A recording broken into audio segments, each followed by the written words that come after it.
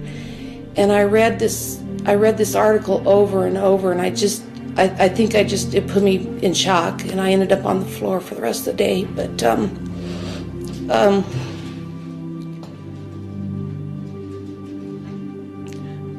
sorry.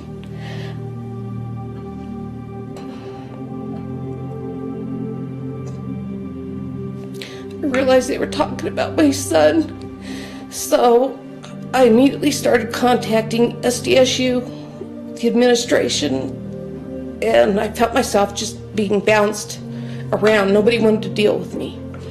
So I got in my car and I drove out to San Diego for the whole month of October of 2009. And I went over onto the campus. In these articles, they talked about a cell tower. And I went over there, and there's this huge cell tower that's outside of this building, which towers above Nassatir Hall in room 131, where all these kids and people have come down with brain cancer.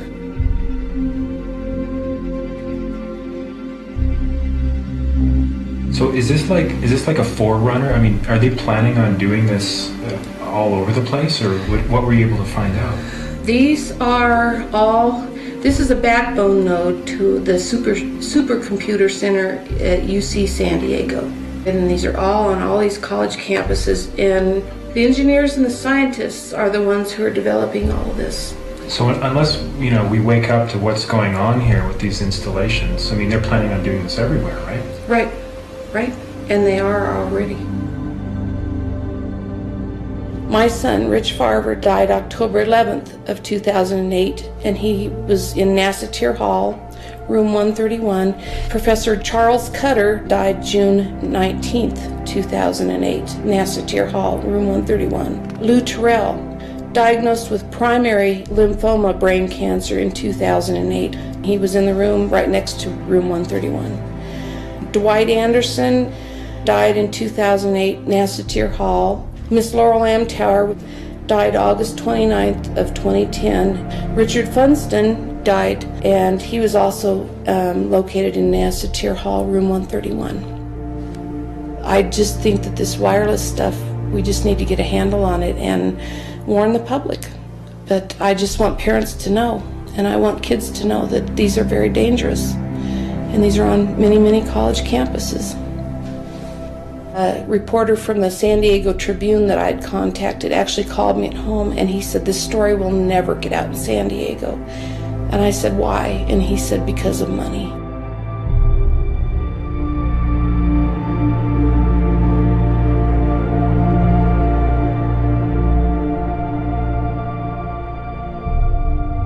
After having interviewed more than 70 people from 4 countries, witnessing the profound emotion from those whose lives have been ruined, I felt myself wondering if I could ever really make a difference against corporations that are so powerful and so willing to put money before life itself.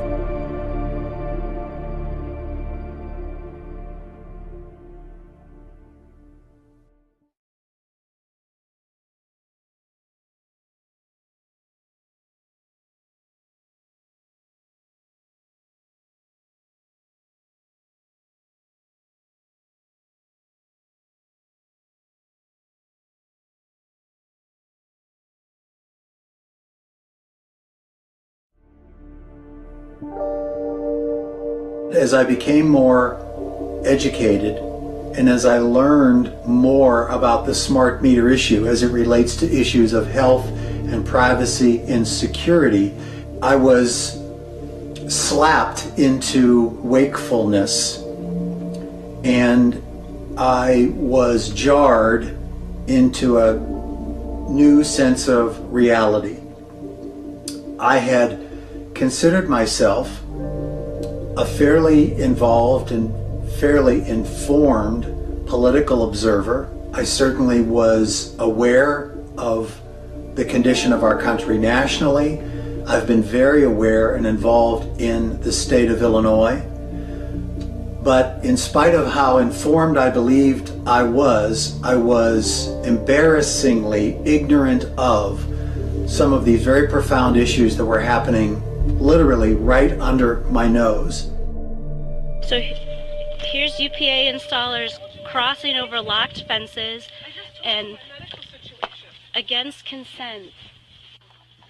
On January 23rd, with premeditated malice and forethought, our city manager, in collusion with our city's administrative police chief, ordered an all-out assault on many of the citizens' personal property by cutting locks, illegally trespassing, threatening tax-paying citizens, mostly women and elderly, and actually arrested 2 of our stay-at-home moms on trumped-up charges for refusing installation of smart meters. Get off my property right now.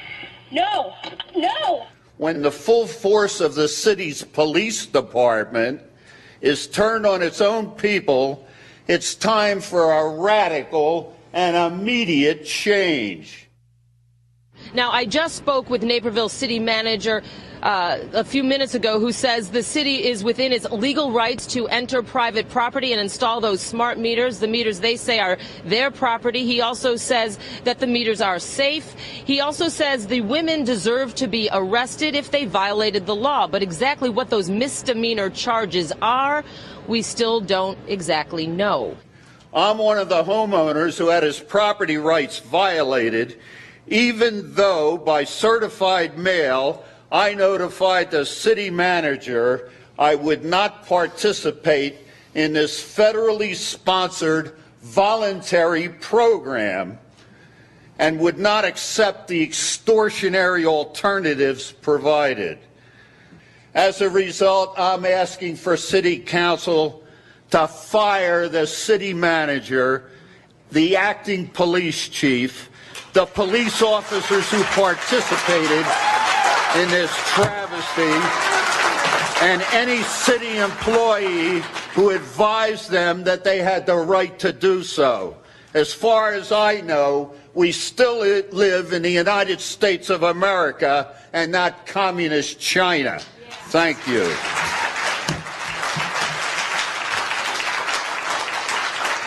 There will be a 5-minute recess until you settle down and obey the rules, or we won't continue.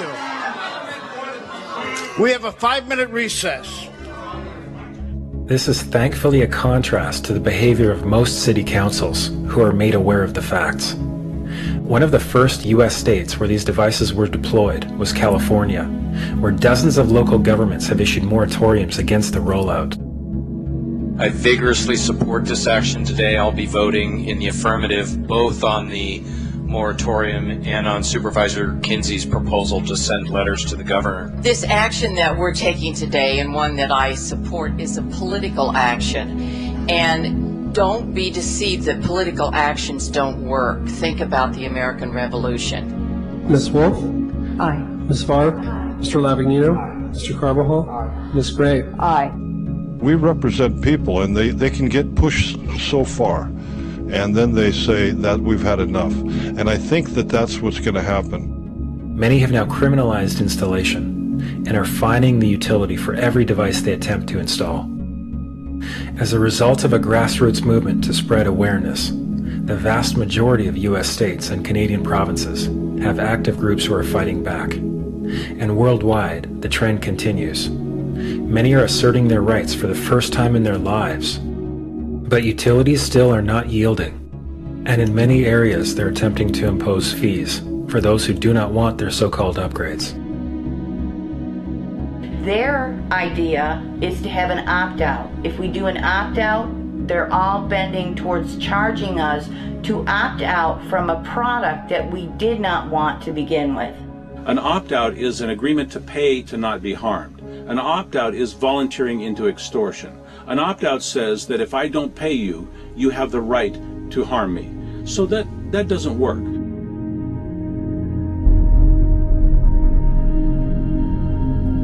They are embarking on a monstrous act of deception. They are saying one thing, but you're getting something else. And I see that as a form of extortion. You either take our energy the way we want to give it to you, or we're going to cut it off. That's extortion. That's a criminal offense.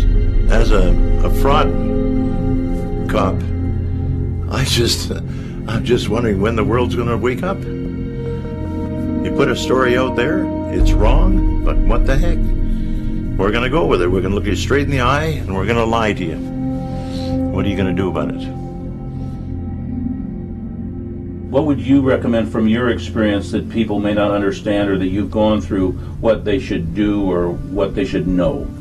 They should know that they can change that meter, and they should do that. That is the most important part of it, is to change that meter over. The utilities have something called a legal mechanism called implied consent, whereby our silence is golden to them. We've given them consent by being quiet. We can't afford to be quiet on this. We have to take action. This is a game changer. These companies are betting on you saying nothing. They're betting on you quietly complying with their wishes to install these smart meters on your property. You have the right to refuse a smart meter on whatever grounds you deem appropriate. If you send them a notice that says, I do not consent, and if you attempt to put one of these on my house, I will put an analog meter on in self-defense. What about if thousands and tens of thousands and millions of people all did this? Oh, it would collapse in a day. You can't have radiation emitting surveillance devices on everyone's home if people want to assert their rights. The only reason this is working at all is because people are either completely ignorant or thinking for some reason it's not going to harm them. It is going to harm you, and it is not legal. And you now are forced, because your power company is pretending like it's all okay, you're forced to become the authorized party and to become the enforcer. You have no choice other than to accept this harm. So we're in a very strange time in history where your power company, that's supposed to be this innocent provider of electrical service, has become your assailant. And you are required, in order to protect yourself, you're required to fight back. You're required to stand up and say, no, this is wrong, and I'm not going to permit it.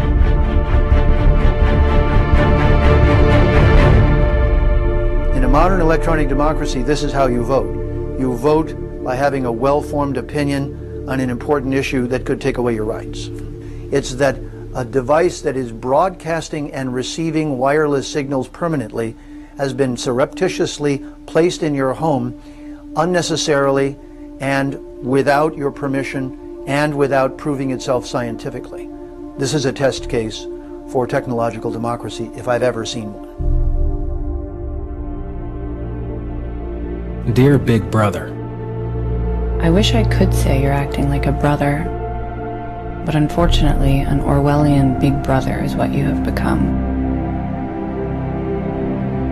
The problem is, you've presumed you have the right to make decisions that are harming the quality of all of our lives, our health, and children, simply because you've been in charge of the distribution of a necessary resource in our lives. It does not matter why you have done this. There is no right way to force unproven and dangerous technology upon the world. And history has shown that being sorry after the fact for harming people through unproven medicines, technologies, is of no help.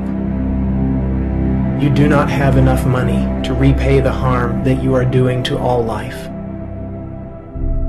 From the acknowledged dangers of genetically modified foods, to preventing new ways for people to generate energy, to invasive, untested devices for monitoring and control, you have created problems and forced false solutions in the name of saving the planet, fighting terrorism, or increasing corporate efficiency. You have even blatantly placed career lobbyists as your corporate yes-men, as heads of the very agencies that are supposed to protect the people. Now you are deploying wireless digital surveillance and broadcast devices upon everyone without disclosure. This is a preemptory attack against the principles of a free society and a taking away of our rights to make decisions. It is not your place to make these choices for us. By behaving this way, you have gone from an asset to society to a tyrant acting behind the cover of corporate freedom. You have gone from the brotherhood of man to the Orwellian Big Brother, who treads upon our trust and goodwill for profit and control only. This is no longer acceptable. You and your agents will be held financially and criminally liable for your actions as corporations and as individuals. The excuse of just following orders will be of no avail to those going along with this. We're now at a turning point when great numbers of people, even those on your payroll, those most subject to your campaigns of half-truths and skewed science, are beginning to see higher, are being inspired to speak out and bring down your dreams of dictatorship, and are courageously creating solutions. This is just the beginning. But as we begin to peel back the layers, we begin to realize that the smart meter issue is really more a symptom rather than a disease. And now we get it. And now we see behind the curtain. It's like the Wizard of Oz. Once you pull back the curtain, that illusion of the big head up on the screen no longer exists. You can still see it, but you know that the guy behind the screen is manipulating that. You've moved past that truth. You cannot go back to the illusion. So once you know the truth like that, it's kind of like that. You just know it. I can see when you do that, that thing does that. Then you are making that thing's not real, right? It's that simple. One way we can look at what we're talking about here is how we can co-create, imagine, and implement together a genuine economic security for all, a environmental and moral integrity in our policies and how we live together, also creating a pollution-free environment across the globe, and finally, a society in which individuals experience a kind of self-reliant prosperity, generosity, and dignity for all, not just for the elect few. This is a vision that is eminently doable, but only if we do it all together. Millions of people are starting to wake up to what's occurring. The game is on. The ball is very much in our court. You know, we have a tremendous opportunity, but we have to engage in that game. While making this film, there was a part of me that just wanted to look the other way and put the lid back on the box I'd opened. But once I saw the magnitude of this issue, I thought of all the people in my life that I care about, and I knew that I had to share it as widely as I could. Whatever your political party or belief system, we're all in this together. And whether you came into this because of the risk to rights, or privacy, or health, or security, or cost, or something else, it doesn't matter. What matters at this point is that we set our differences aside, and we stop the deployment of this technology where we live. The only people I've come across who want this program are either misinformed or benefiting from the deployment. Instead of so-called smart meters and a smart grid, we need wise people who see what's going on and who realize that we all have the power to change our situation. Change happens when you make a decision and say, I will not have one of these devices on my home.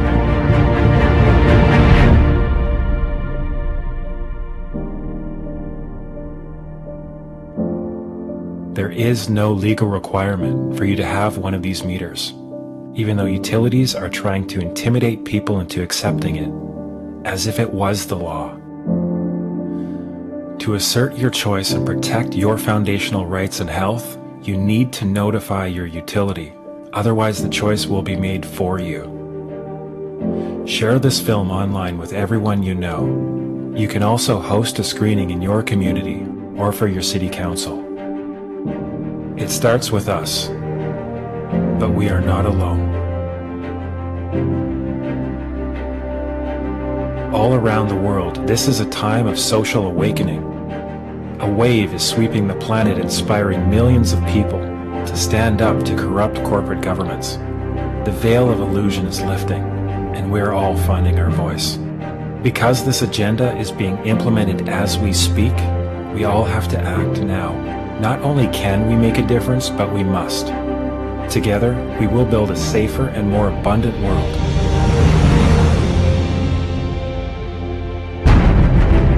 For us, our children, and all future generations.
Let's all take a deep breath together, meaning we'll be forming a conspiracy.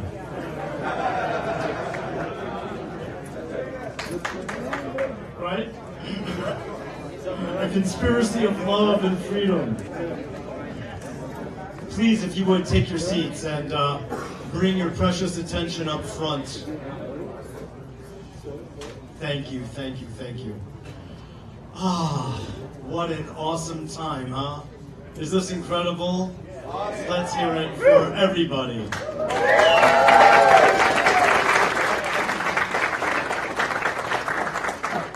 So, it is truly my honor and privilege to be part of the wrapping up of this entire incredible conference, Sacha and me, for our last panel. Sacha and I, actually. Sacha and I. Is there anyone who can correct him? There we go. Sacha's my friend. Okay. I thought it through before I spoke. I want you to know that. And we have a distinguished panel here again, and as you see, we have doubled our evolutionary flow. We have not 0, not 1, but 2 women on stage tonight.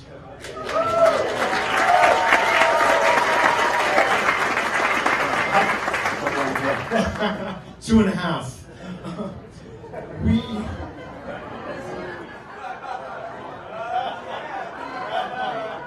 That's funny. That's funny. Oh, I love him. You know that.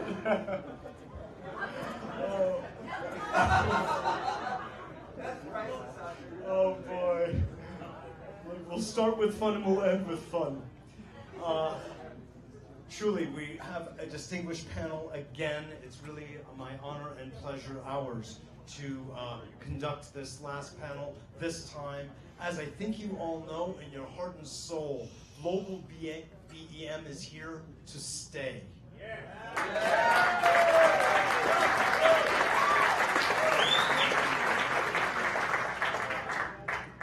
It's beautiful. It's just beautiful. The kind of energy that we contribute as a group to this planet and where we're going into our society to move the conversation forward it's unspeakable how beautiful it is. And I think we all know that.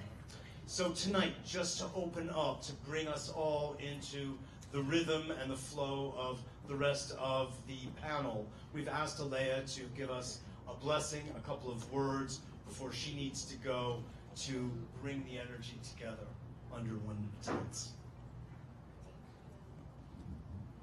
Okay. Aloha, everybody. Last night, I was not part of the panel, and when I arrived today, I heard a lot of feedback about the lack of the feminine.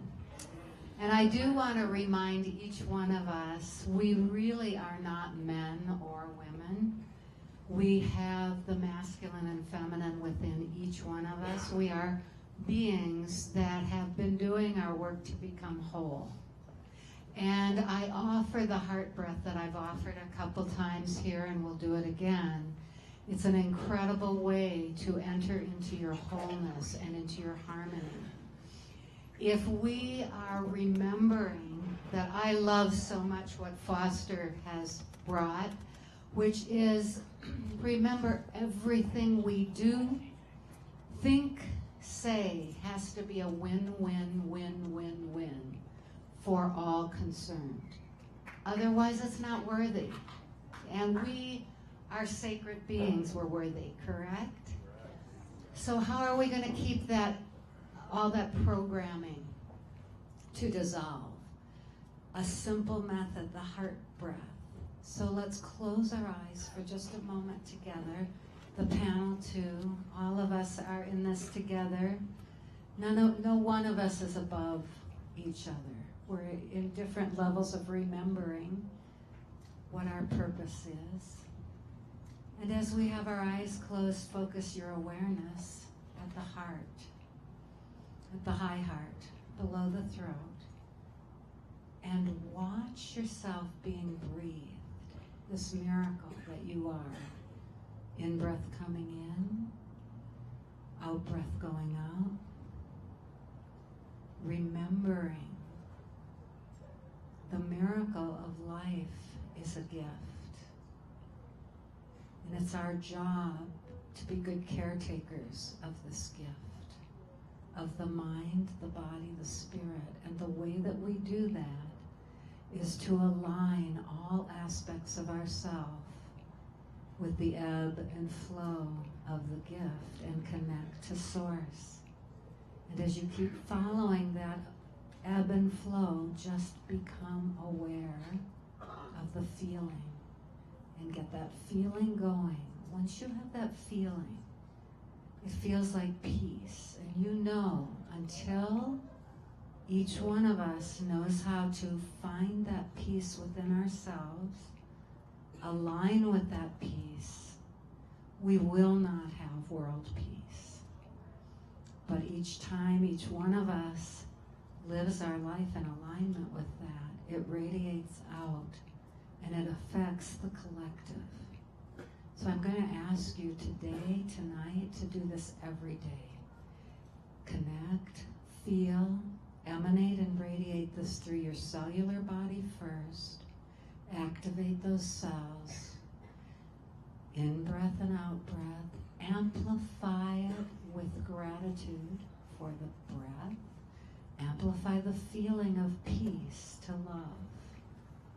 And then breathe it into your auric field, above, below, front, back, and sides. Filling your field with this energy.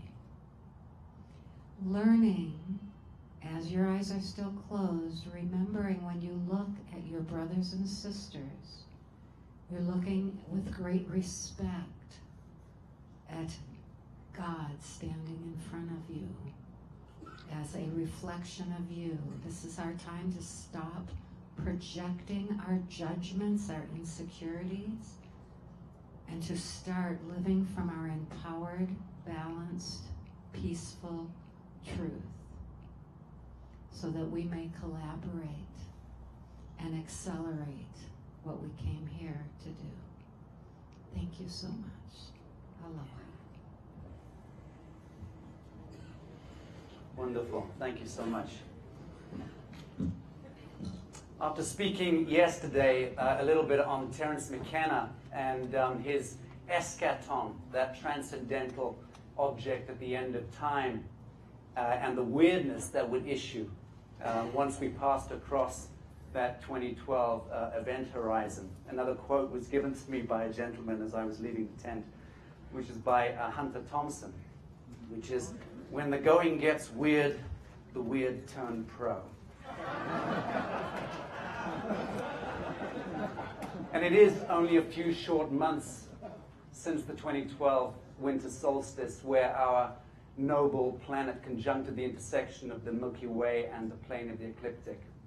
And that resurrected our planet and us from a 13,000-year galactic sleep cycle. And as we look around us and yawn and rub our eyes into wakefulness, the contrast between sheer good and evil, between love and, let's say, the absence of love, becomes apparent to all but the terminally unconscious. All around us, the world of men busy themselves with the pursuit of trivia, whilst the antics of insane leaders pass unnoticed. It is a time when we award a Nobel Peace Prize to one of our own, and on the other hand, empower that same fellow to send fleets of unmanned drones across the skies to foreign lands to rain down the fury of hell on innocent men, women, and children. It is a time when the bravest amongst us, the whistleblowers, the truth sayers, the wayfarers, those who take up the cross of humanity, are set upon and demonized, and they are hunted down for treason. It's a time when, as Foster reminded us earlier, the greatest scientific minds amongst us are ostracized and disenfranchised at best, and assassinated at worst. It is a time when war protesters across the globe are being rounded up for disturbing the peace. And a time when that privately owned commercial enterprise called government is so entrenched in its own mechanistic survival that it is known to carry out most, if not all, of the greatest evils in our time. Engineered poverty, engineered starvation, engineered genocide, engineered destruction of families and communities, the engineered dereliction of health, of education, of justice, and human dignity, and the systemic dereliction of that most precious commodity of all, which is our human sovereignty. And on the subject of human sovereignty, are we aware of the part that each of us play in our own enslavement? Are we aware that we offer ourselves up for harvest?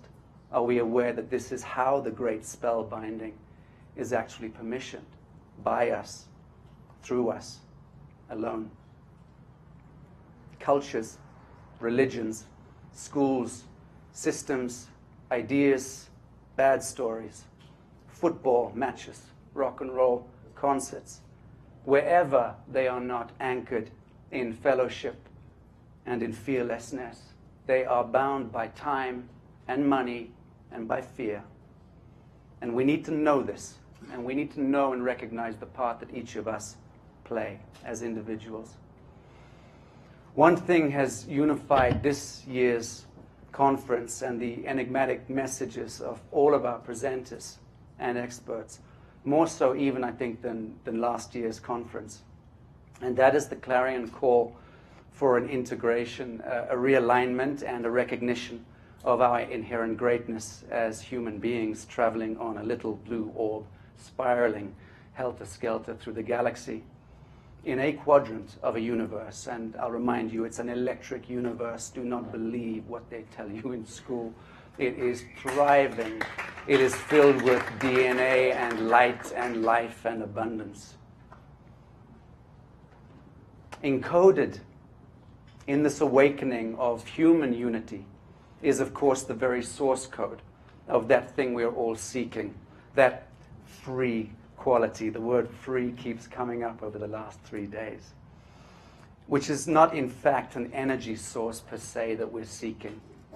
It is perhaps only a symptom or a totem of that thing that we are truly seeking, which is our own freedom.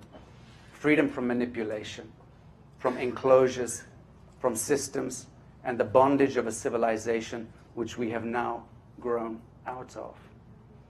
And what is the glue that binds us? This quanta of the greatest mystery.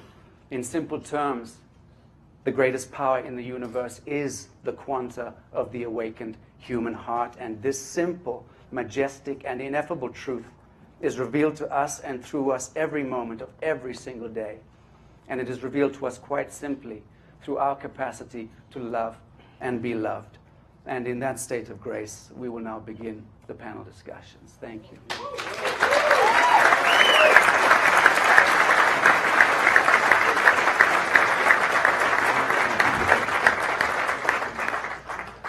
Folks, we've got a difficult task ahead of us here because this is a loaded panel. So I'm going to hand it on to Mitch roundabout now. We are proliferating by the moment, but it's so good because this is testament to the quality of people we have speaking at these conferences, and it's just delightful. And today was so robust; it was wonderful. So I'd like to actually first ask the gentleman and your friend to my right, Foster Gamble, if you would just please say a few words about what you feel this conference represents and what you feel its potential is for the future in changing the conversation about new energy technologies coming into our world, into mainstream society.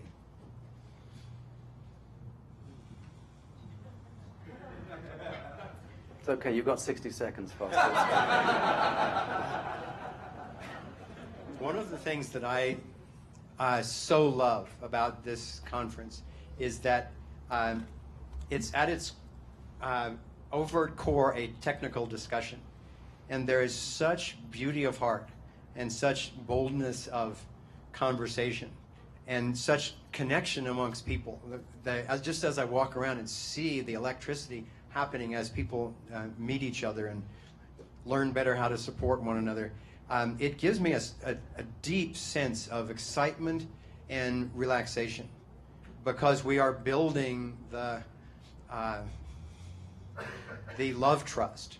We're building the buffer zone, the support network that can not only get these technologies out, but take care of each and every one of us and others along the way. So you've heard plenty from me today. That's really all I have to say. Thank you.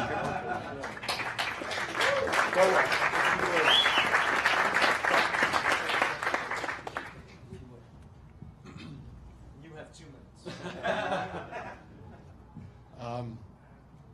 I really want to just reflect the same thing. I just have a tremendous amount of love and gratitude.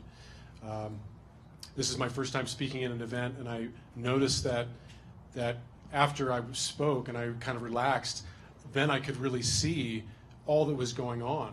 So I felt a little sad that I was been distracted by my own presentation, but I've been lit up today and tonight by the connection and the energy that's flowing in this love trust. It is potent and present, and aho.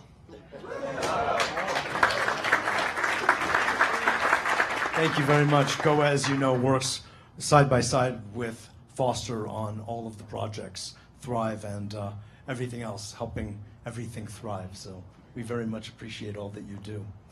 I'd like to actually Three move... mics, yeah, we've got 3 mics. Oh, yes, indeed. I'd actually like to move first to Garrett Modell and to Michael Tellinger, and then we will come back to Sean Davis is here from Boulder, who is a leader in the fracking movement, and he's done hundreds of presentations, hundreds of interviews, and is a real stalwart for the understanding and presenting the understanding of fracking and its dangers. So I'd like to circle around to you at the end of everyone just weighing in, okay? That'd be great. Garrett. Can you remind me of the question? I'll shorten it. Basically, how do you see this conference having the effect of changing the social conversation about new technologies, in your estimation, especially as an academic coming to this context? To hell with a conversation. Are we going to get to market, do you think? So, am I there? So is it turned on now? So Can you sing? Hannah, what? Don't It's ask. The 1, 2, 3. Next year, could I bring my drums?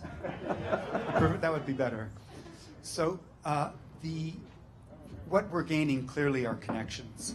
And we need connections because there are many of us in different disciplines and from different perspectives.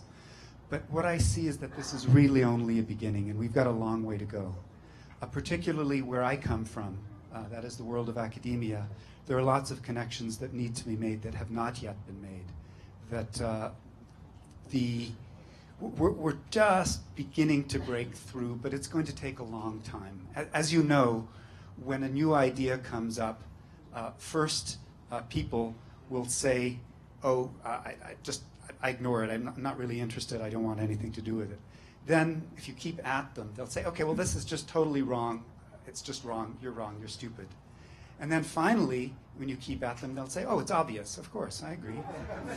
And so right now, I think we're still in the ignoring phase for a lot of the academics.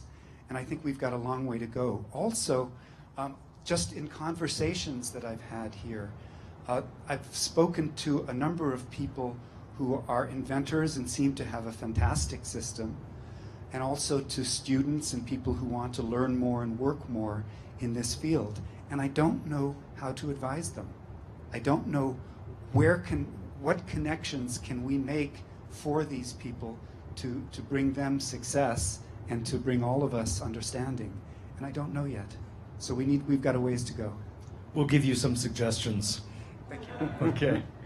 Garrett Modell, I also want to just, Sacha and I both want to really salute you for being willing as an academic to come to an environment like this, to a conference like this, and to stand up so boldly as you have and share your thoughts and feelings.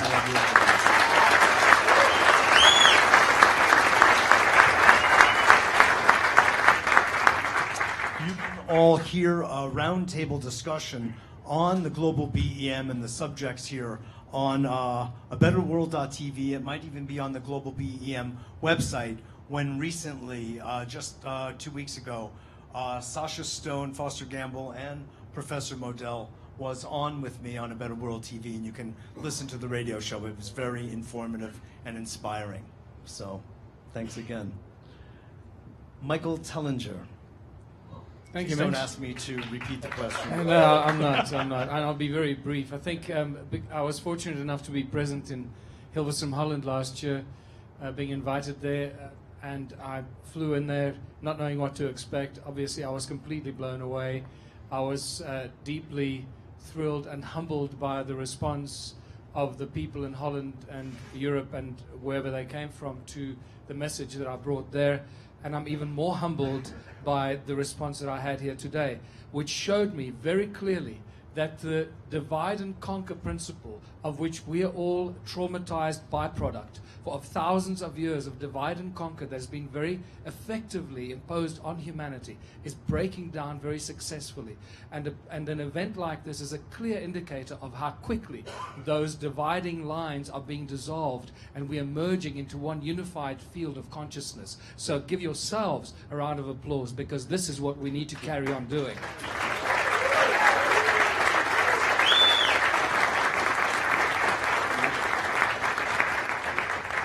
Can we get the microphone to the one of these mics to the end? Mr. Sam Mason. Hello, everyone. Pleasure to be here. Of the Tesla Society, Tesla Foundation, correct? Tesla Science Foundation, yes. Well, essentially, I feel that this is the best place to be if we really care about a better world. We couldn't be surrounded by a better group of panelists and a wonderful audience, and all of your commitment to making this world a beter place is something that we all appreciate. And we're definitely on the pathway to making sure that this is going to be a success. Thank you. It's delightful.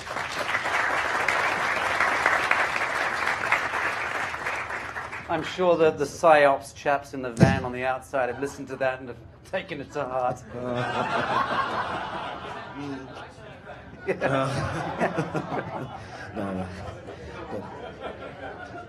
But it actually does. It does us very well. Like, particularly from the foundation I'm from, we're very interested in continuing the legacy of Nikola Tesla. And as an advanced research institution, we kind of ride that fringe between, I guess, validating breakthrough energy, and at the same time also maintaining that decorum expected of academia and such. So we definitely are very pleased to be working with this wonderful group here to actually help with the vetting process of these various technologies. And we hope to see you all at our conferences that are coming up next year. Great. Wonderful. Thank you, Sam. We're grateful that you're here, Sam. Steve Ross. You're here.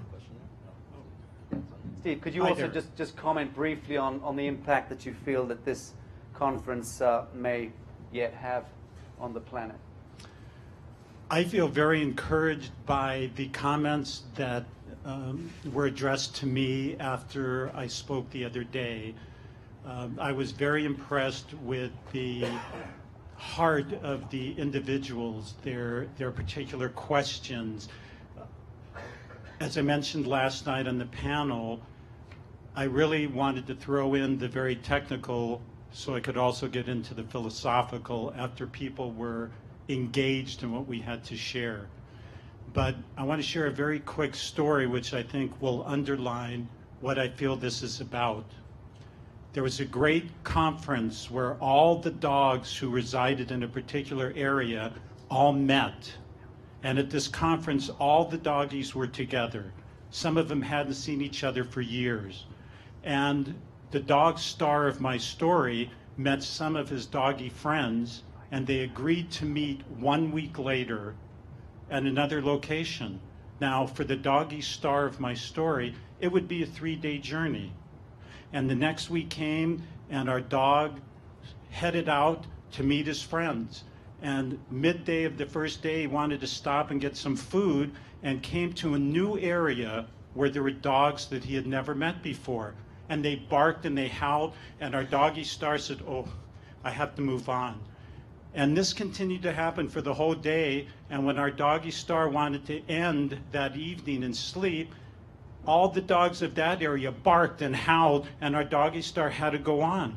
Well, after a day and a half, our doggy star arrived at his friend's location, and they said, "Wow, you're here a day and a half early."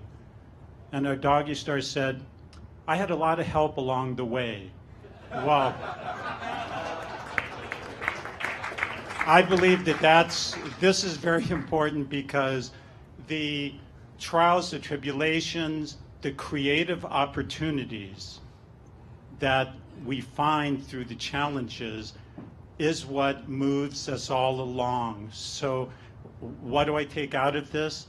Listening to what individuals have gone through are actually motivational tools to go on. And the heart, the desire to expand and grow is what I have picked up from the speakers, from the people that I have met who took the time to share with me that they were impacted by all the speakers here. So this is my feeling. Thank you, Steve.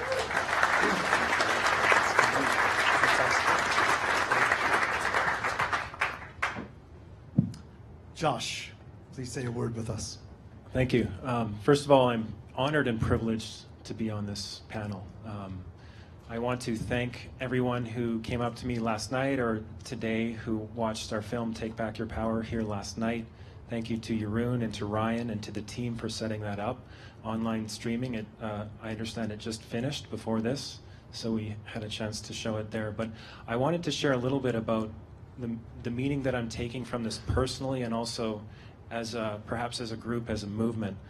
In making this film that exposes a worldwide agenda that is not in the interests of anyone but for-profit corporations bent on control, I had to essentially go into a level of consciousness in which it was about pushing through. It was about pushing through mind control and propaganda and you know, unbelievable obstacles in the physical and other realities, I guess you could say.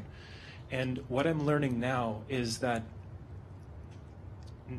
the wisdom of coming into a place of receiving and coming into a place of letting go. And I've had even a beautiful experience with a couple of friends, new friends here.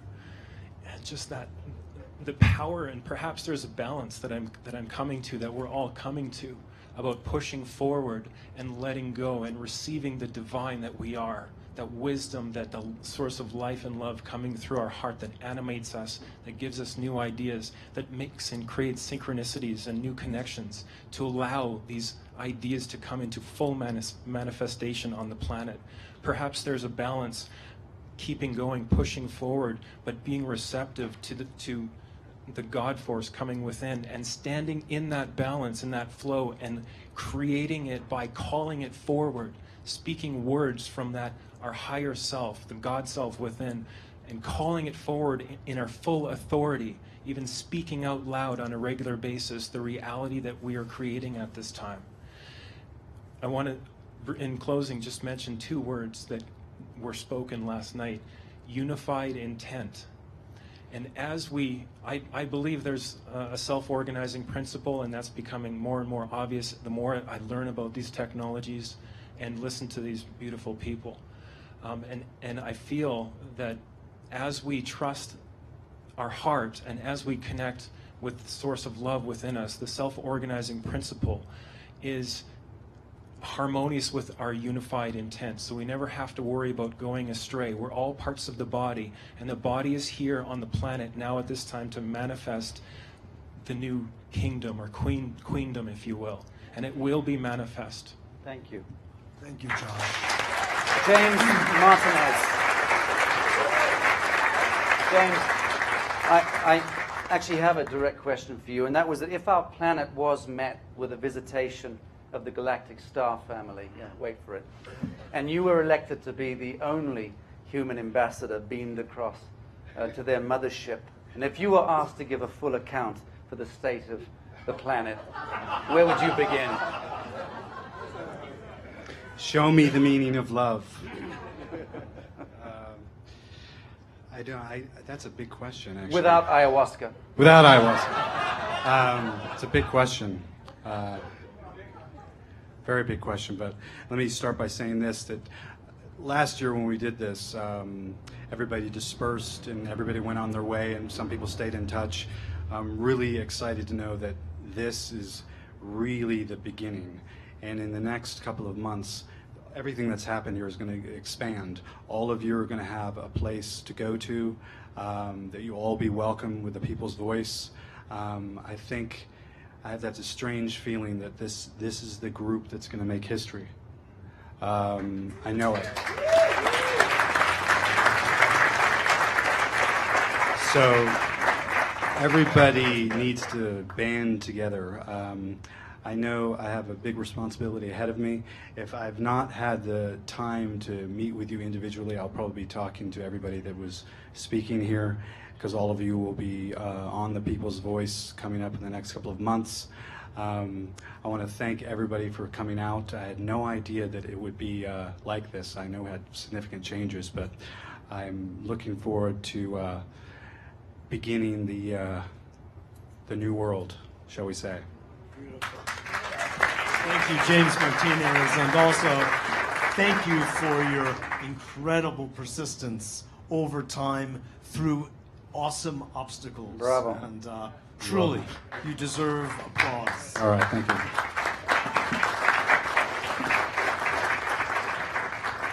Josh Toms. Hello. Just take 2 minutes, if you would, and give us a quick sketch of the nature of reality through sacred geometry.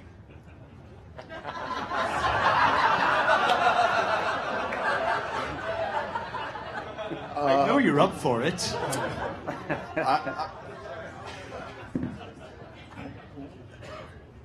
Man! Just introduce yourself. That'll do fine. We'll get back to you. My name's Josh, and I just want to thank everybody for going out for the photo op, for the Million Volt March. Tesla Science Foundation got that going. The Global Breakthrough Energy Movement, such an amazing group of people allowing this to happen. And it's essentially through our collaborated, collective, supportive upliftment that is going to really bring liberty back into America and into the rest of the world. We're on that brink, we're on that precipice, and I feel that things are only going to progress more positively if we embrace each other and the people in this room. Bravo.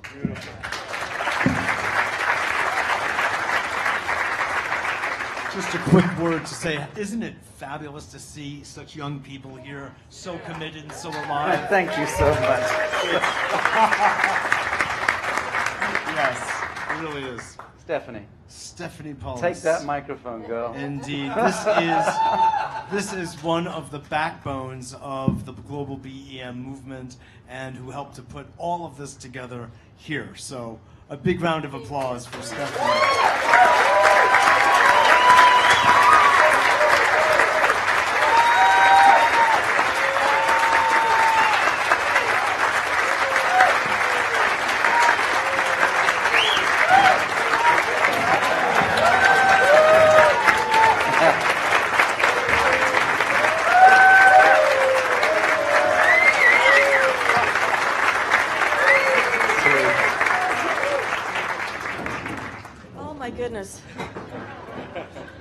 Well, all I can tell, I'm usually the one pushing people out on the stage.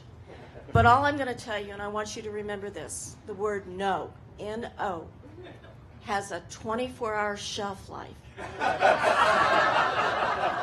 We heard the word no 2.5 weeks ago. And my fellow members, good old Fernando, he showed up. We went out scouting for locations, and we found one. And God bless all of you. You showed up. You're 10 times more than we thought.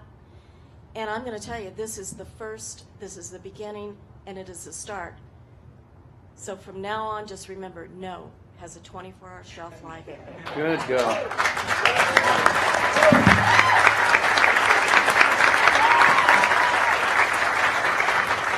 And if any of you are wondering who the sexy guy on my left is, who's somewhat threatening my turf,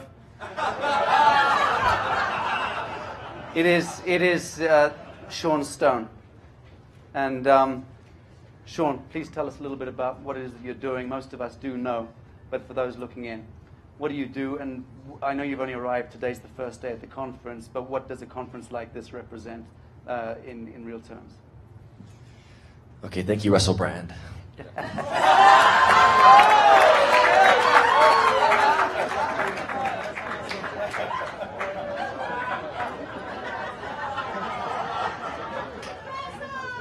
I'll get into that in a second. As a conspiracy theorist, I would say the conspiracy is working very nicely. This is indeed, as you call the breakthrough energy movement, and this is itself a breakthrough.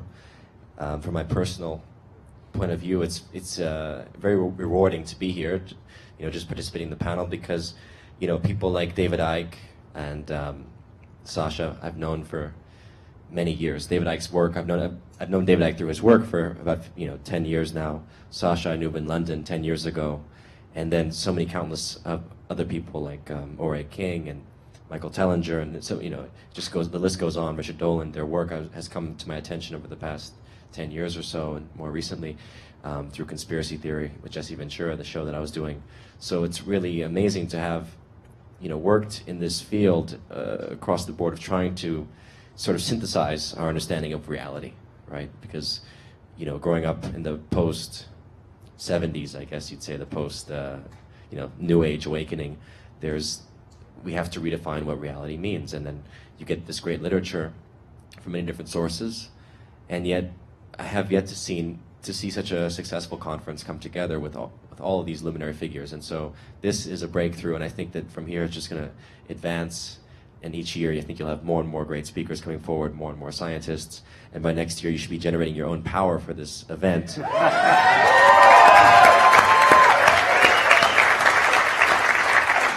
And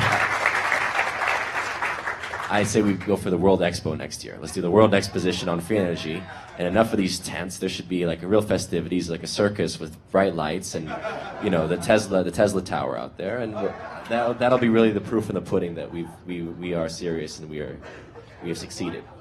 So, and according to some people we've interviewed on Conspiracy Theory, that's possible.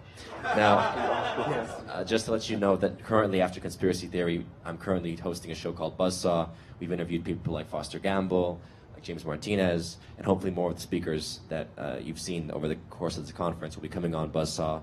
And ideally, we'll be linking up with David Icke's The People's Voice, which is going to launch next month. So the point is that we're really trying to be a groundswell for, again, the new conception of reality that is not three-dimensional, physical, but truly spiritual, energetic. That's what life is. It's energy, right? And we know that, and we don't want to be slaves to other people and living in debt to other gods. We want to be empowered to create and create for ourselves. So I'll turn it back to Sacha Stone. This is for you guys. Mitch, I apologize wholeheartedly. I couldn't make your speaking engagement today, so I know nothing of that which you spoke of. Do forgive me, but can you please synthesize? You can hear it on the GlobalBEM website. Good. Can you, in 3 minutes, please summarize your experience here today and what this conference means? Oh, sure. First of all, I want to just thank everybody who did show up for my talk today. It was wonderful to have you, and I loved the beautiful feedback that I received from so many of you.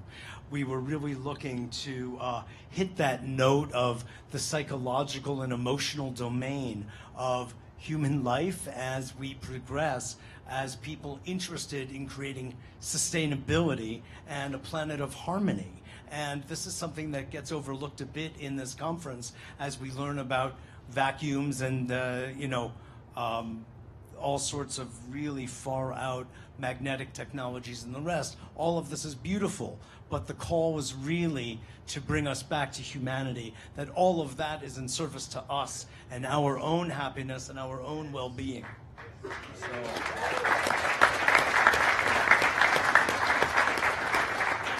So some of you who didn't see it, like Sacha, we can go to the website and watch it at your leisure.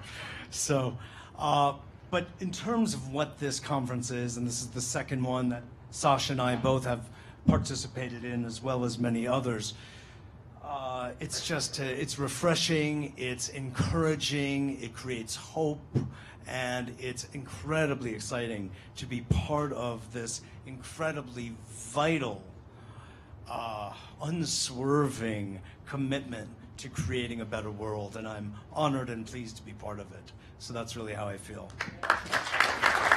We're going in one direction, and it's a good one. Despite all obstacles, I'll just say one last word. We have to learn how to specialize in the impossible. Right? Right. Beautiful. Foster, my first question is to you, and it's actually the only desperately serious question I have this evening, and that is that if you had the full attention of Congress in the United States and the entire General Assembly of the United Nations for 3 minutes, what would you say?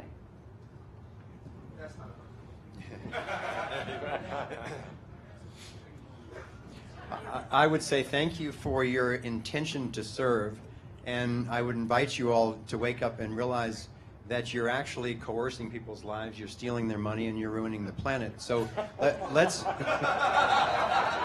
How much do I have left? So let's get together and actually plan the transition out of any authoritarian state toward a truly free society where we can actually be free to access energy, we can be free to have honest and voluntary exchange, and where we can honor the wholeness of ecosystems and the wholeness of every single individual. So you guys are obviously, you know, committed to something, so let's just tweak that a little and do it together. Thank you, Foster Gamble. Now we're going to turn our attention to a gentleman who has tirelessly put his attention and life into bringing greater awareness and attention to this incredibly important subject called fracking, hydrofracturing. It's fracturing our earth. It's causing untold damage to our water supply. It's happening here in Colorado. It's happening in virtually every state. If you haven't seen the film in that regard called Gasland by Josh Fox, I'd really recommend you do. He's actually got the second version out as well, too. And Sean has been, as I said, tireless on the path of helping to wake people up, and I'd love to bring this down to the grassroots right now and have you share with us what's been going on and what you feel we need to know. Sure. Thank you. Thank you, everyone, Duncan, Stephanie, Mitchell, and Sacha, for allowing me this opportunity. I think it's a great collective. It's a glorious consciousness. I mean, look at all of these beautiful people. So it's such a great sort of a nursery of these incredible ideas to grow this BEM into the future. As far as fracking, we all know that it is a global invasion. The world reserves are showing that there are $170 trillion worth of natural gas and oil that are buried in the shale formations. The old school method of actually extracting the anticline, or those wildcatting days, are over. And so now this is a last-ditch effort to steal all the minerals from planet Earth that can be had. So this is a last... Why are they over? Pardon? Why are they over? That's a great question. It's overconsumption. Many different reasons. I think that we are forced to buy what the oligarchy has to sell us. We don't have energy democracy. It's clear that we don't. And like everybody's been talking about, we need this free energy. We need this energy democracy. But the oil and gas industry is an oligarchy. They're not going to allow that to happen at all. And so about 4 years ago, I'm a researcher and a data miner as well. I got a phone call from somebody asking them to help them with some information in the state of Colorado here. They had a fracking well pad near their house. Well, at that time, I really didn't know what fracking was, but they gave me the link to the state's website. And so it took me 6 months to map out the architecture of the state's website, to truly understand how the states are actually suppressing the data. So no matter where you live, your governments are suppressing the reality and the actual adverse impacts that this industry imposes on your ways of life, the air, the water, and the soil, and your health. And so at that time, I decided to volunteer my life for the last 4 years, volunteering, not receiving a penny, to create grassroots organizations in Colorado. Now we have about 36 organizations, 50,000 activists. We have 5 moratoria and 2 bans.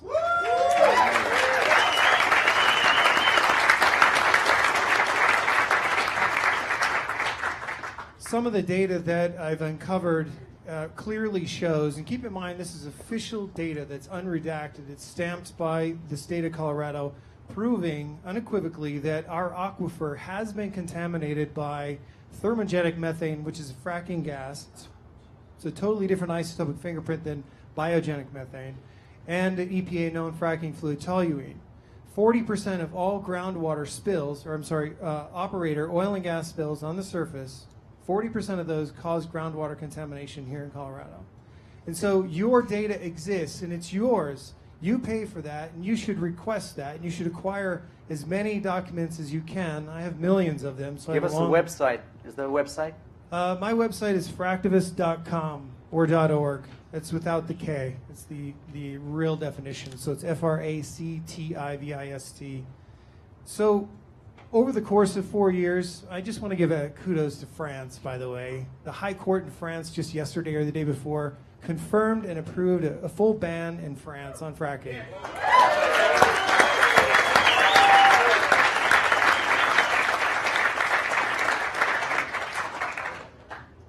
So part of this issue is to be an activist. You know, when I started, there weren't anybody. There was nobody here. And so your voice is really small. But what I realized was, you know, I'd go out with a suit and tie and I'd give over 250 presentations in 30 counties. Now there are 13 documentaries and so many different things that we're doing now that we've reached 3 different generations now of activists. I have 13-year-olds that I mentor, help them with their presentations. They go and do their own thing. They are just true warriors now. 13-year-old kids. Now we have a generation of that would be my parents and then me in their 30s and 40s. So we've got this major resistance, and it's a global resistance that you can clearly see, but we don't have the media, and this is an incredible outlet for us to get this point across and these facts across. So you have the power in your hands to make that change only if you take that and make that change. So what we have is we all have to unite against this imperialistic society, right? This oligarchy that forces us to buy what they have to sell. And the only way we can do that is to make their stuff obsolete. And so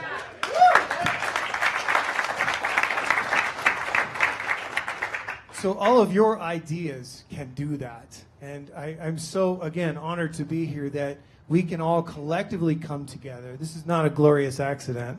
This is a glorious consciousness. So thank you very much. Sean, before we let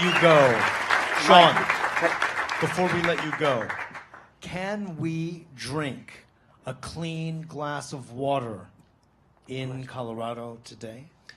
Well, we just had a major flood, or Colorado's first tropical rainstorm. The first climate change was yesterday. We have a climate crisis, okay? So there's 300 million gallons of sewage that went into our rivers. So when you consider that, plus the flood path paved its way through the highest active density of well pads in the United States, taking with it 2,000 oil and gas well pads, destroyed them. So all of those petrochemicals in the fracking fluids have been released, discharged into the environment. So I would go up into the mountains a little bit further and have a drink of water. Or use a very good water filter. Definitely. Sean, thank you so much for your good work. We so appreciate your being here.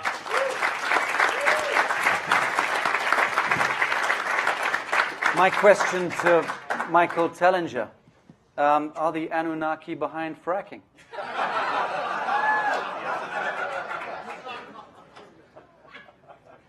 That's another serious question, by the way.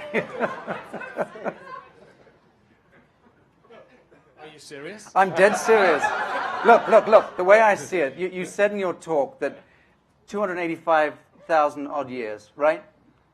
Genesis. Yeah. 285,000 years. Yeah. I've always had this burning question since I read Sitchin's stuff, which is, if they were so smart as to have got here through God knows how many star systems, you know the question, right? Why would they need to engineer us to dig for gold? Why don't they just beam the gold up? Surely that you can identify, even now from satellite we can identify where gold is, and we also know about levitation technologies. Is there an answer to that? Well, that's an answer many people have asked, and I guess a question many people have asked. I don't really have a clear answer for that. I just go by the information we get in the texts. The answer that I've come up with is that a being is expendable.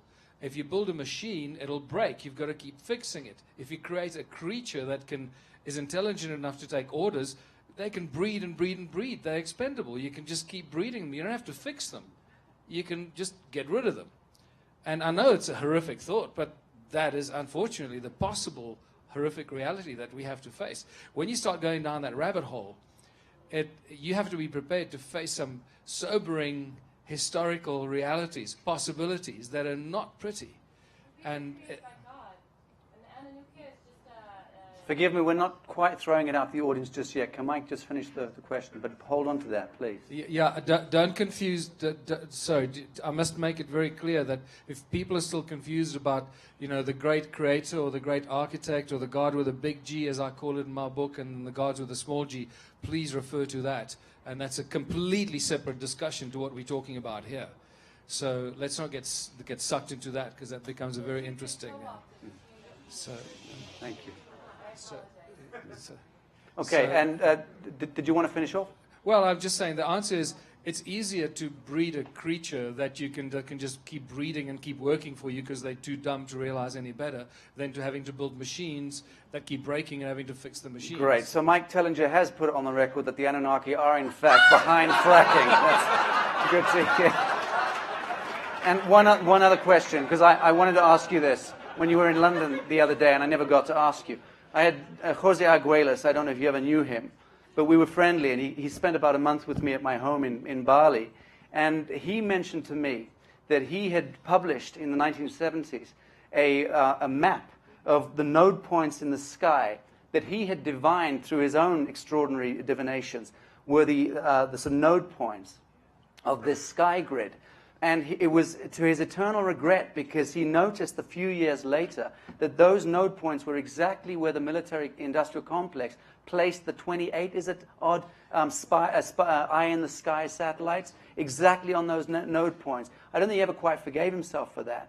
But were you suggesting earlier today that that is, by definition, what is imprisoning us, that sky grid, or is that the Rubicon to the Hermetic as above, so below? What is the mystery of the sky grid? It's a good question, and I don't really have a very clear answer to that. But I do know the people that can look at, if you still have the nodal points and the information about that grid. I know the people that can look at it and scan it and see if it's still there and in what state it is. Those node points are where we see those satellites blinking green and Right. red all around the planet. Okay, but I'm talking about if there is an extended grid that runs from those node points, and if it actually is active or what it's doing. I know the people that can do that. Okay, great. And measure that. have you copyrighted Stonut? Because if you haven't, you've got to do it. Because we heard that. What is it? Stone nut, you said. A stone donut. Stone donut. Yeah, it's a stonut.com. Come on. I think it's going to become the founding sort of totem to a new world religion, Michael, thanks to Foster and you. Sacred donuts. I like that one. Yeah, sacred donuts. I thought you meant stoned nuts. Take your pick. Thank you. Great. Actually, my next question was to Stephen Ross, because I missed this the other day. If you could grab a microphone. Yes. whether we speak in terms of coming into alignment with the breakthrough civilization, as Richard and Catherine have taught us, or phase conjugating, as Dan Winters would have it, or as Steve Ross, as you mentioned, you remember to us the wonderful words of Paracelsus: every star that exists within the cosmos has a foci point within us. My suspicion is that you're actually an alchemist, and I think we should out you at this conference. If you had 3 minutes and the full attention of the entire body of the FDA and the AMA, what would your message to those troglodytes be? First, I would use my alchemical abilities to put them in a state of mind that they would be not only completely receptive, but they would agree with every single thing that I said. Then I would share with them that it's also their family, friends, relatives that pass away, and with all the money that's been spent after all this time, you read in the newspaper, you see on the television that most of the people die of cancer, that this has not been solved at all. And I would just remind that body just very, very quickly that it's them also, that life is something that's very precious. But as I said, I would definitely use the alchemy that you spoke of, because what is that alchemy? It's love. It's very, very simple.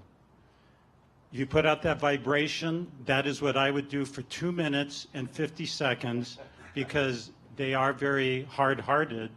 And then for the last 10 seconds, I believe if their hearts were open, and if I believe if anybody's heart is open, everything you look at, everything you view, you see in a different light.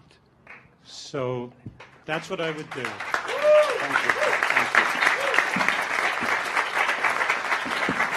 Dr. David Martin, I know you're in the house, sir, and you're on your telephone. Stop it.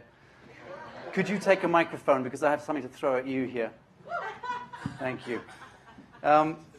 David. Yes, sir. Foster spoke earlier about the BRIC, I think, central bank consolidation of wealth and devolving the power from the IMF and the World Bank. And I felt you itching in my psyche. Do you have a comment on this? Because my instinct, which is very aligned to yours as a rule of thumb, suggested that this may well be another Babylonian handicraft that we're dealing with. But what's your sense of what Foster said? Well, first of all, I think we have to realize Foster was referring to actually something that's relatively new. It's been a fairly recent phenomenon, but actually if you go back 3 years ago, there was a very interesting tipping point. Very few of us are aware of this, but when the IMF was actually established, as well as the founding charter of the World Bank, there was a mechanism to create what's called SDRs. And SDRs are a non-monetary transaction currency, which was actually essentially a vote of no confidence option in the global monetary system. And if you look at the World Bank in the last 2 years, an enormous number of the grants that they are giving out are actually given out in SDRs. They're not denominated in dollars or euros or anything else. And it's worth just diving into this just for a moment, because what it is an existing vote of no confidence. If you go back and look about 3 years ago, BNDES, the Brazil National Development Bank, actually had more assets than the World Bank. And very few people pay attention to this. If you go back and look at how the World Bank is funded, it's a membership organization. And as a membership organization, it's been running consistently at a relatively meager influx. And BNDES, as a single development bank in Brazil itself, was actually larger than the World Bank by total assets. What has happened is two things, and this illusion that's happening right now around allegedly the debt ceiling, which isn't. There is no ceiling in the illusory realities that certain politicians live in. So the idea that they even come up with the concept of a debt ceiling is somewhat ephemeral. But this idea is actually something that you need to once again go back, and these are all things that you can go and double check, because what I do is I try to make sure that we have a lot of transparency on things that allegedly are understandable. They actually are very understandable. 3 years ago, the Chinese officially marked down their treasury holdings. They actually reduced them by 30%.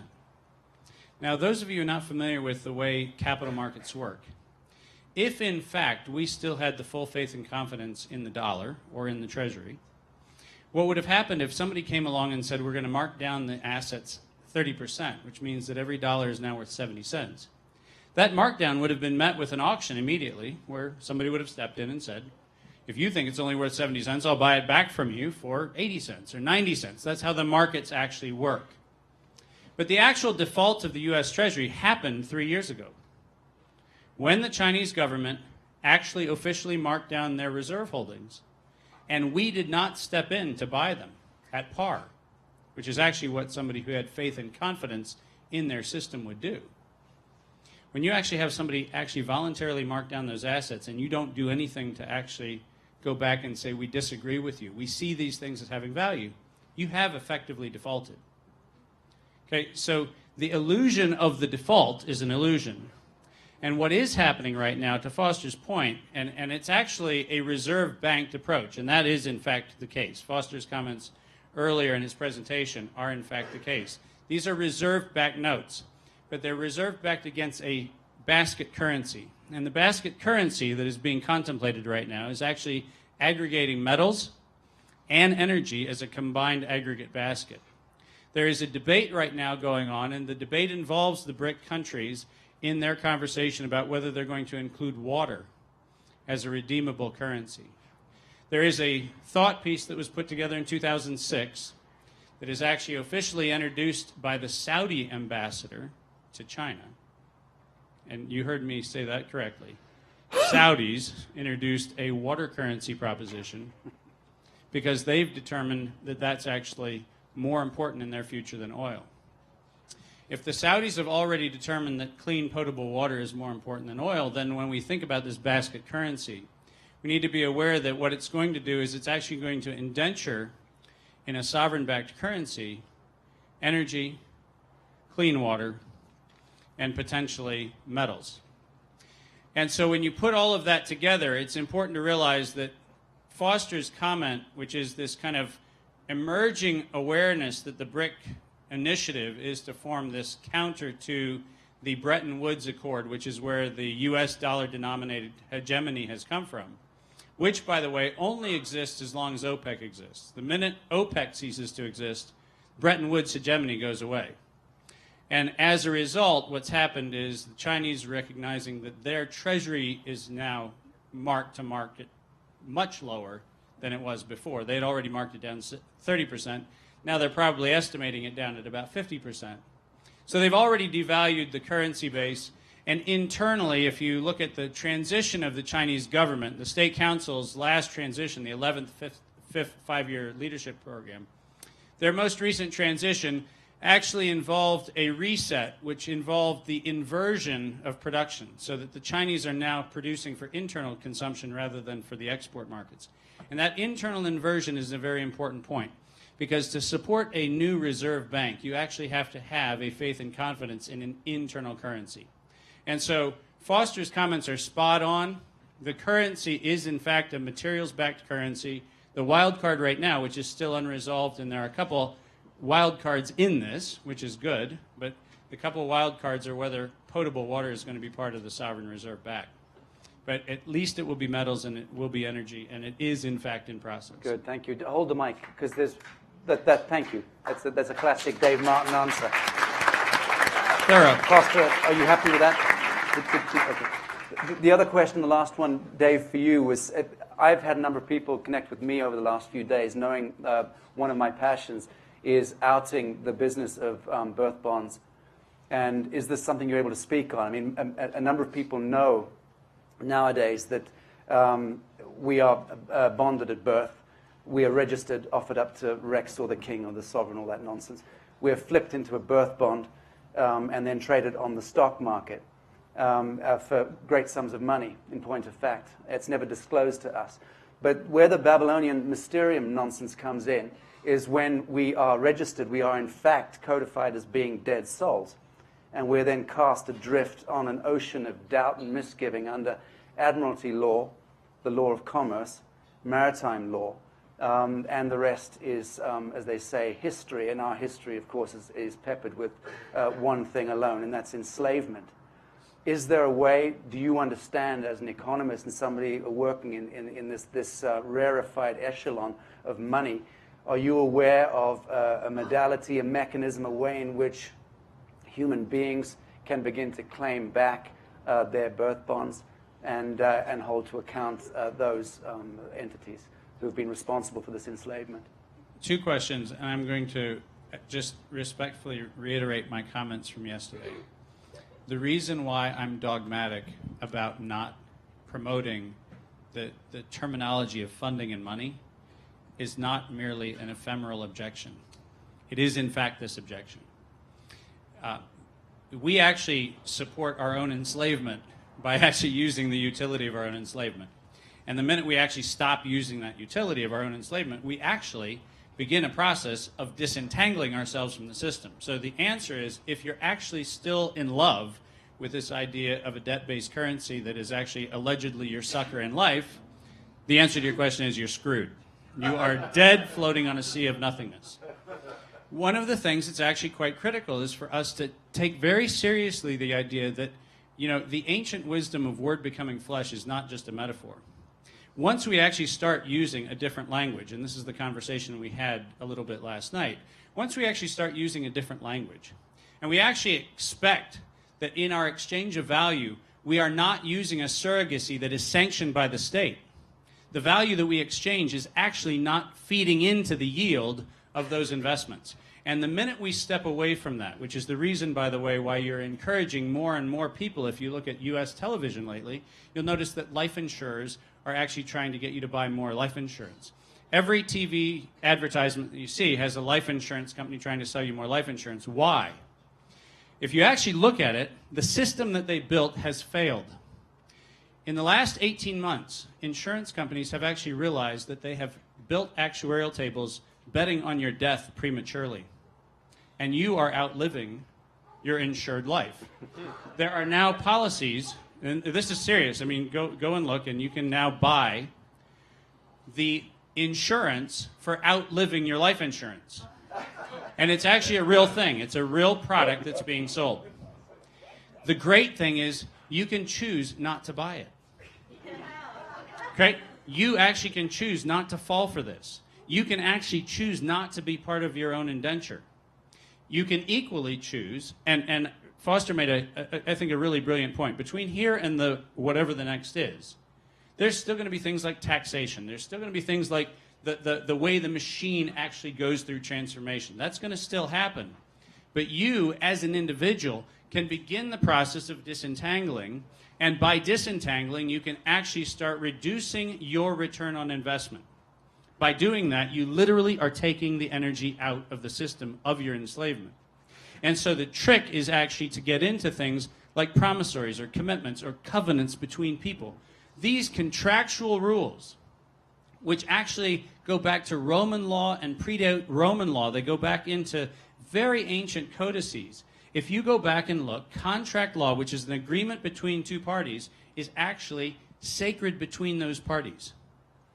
And what you have the capacity to do, and what we collectively can do, is actually begin a process where at the next conference, we can actually have part of the admission be a commitment or a pledge of service or a pledge of gratitude or a pledge of promotion or a pledge of something else, so that we actually start our own practice of disentanglement.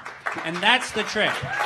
We need emancipation, but we have to begin it here.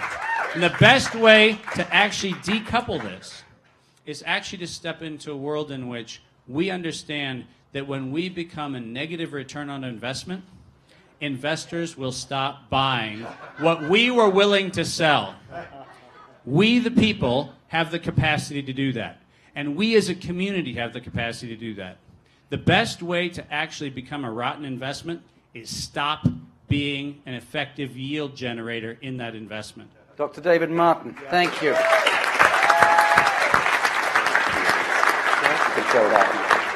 Sacha, just what David touched upon there is really interesting that you brought that up, David, because in the last 2 workshops I did in South Africa, in Johannesburg and in Cape Town, there were the talent exchange program that was started in South Africa approached me and said, look, we got about 40 people that want to come, but they want to pay with their talents. So I said, great, bring it on.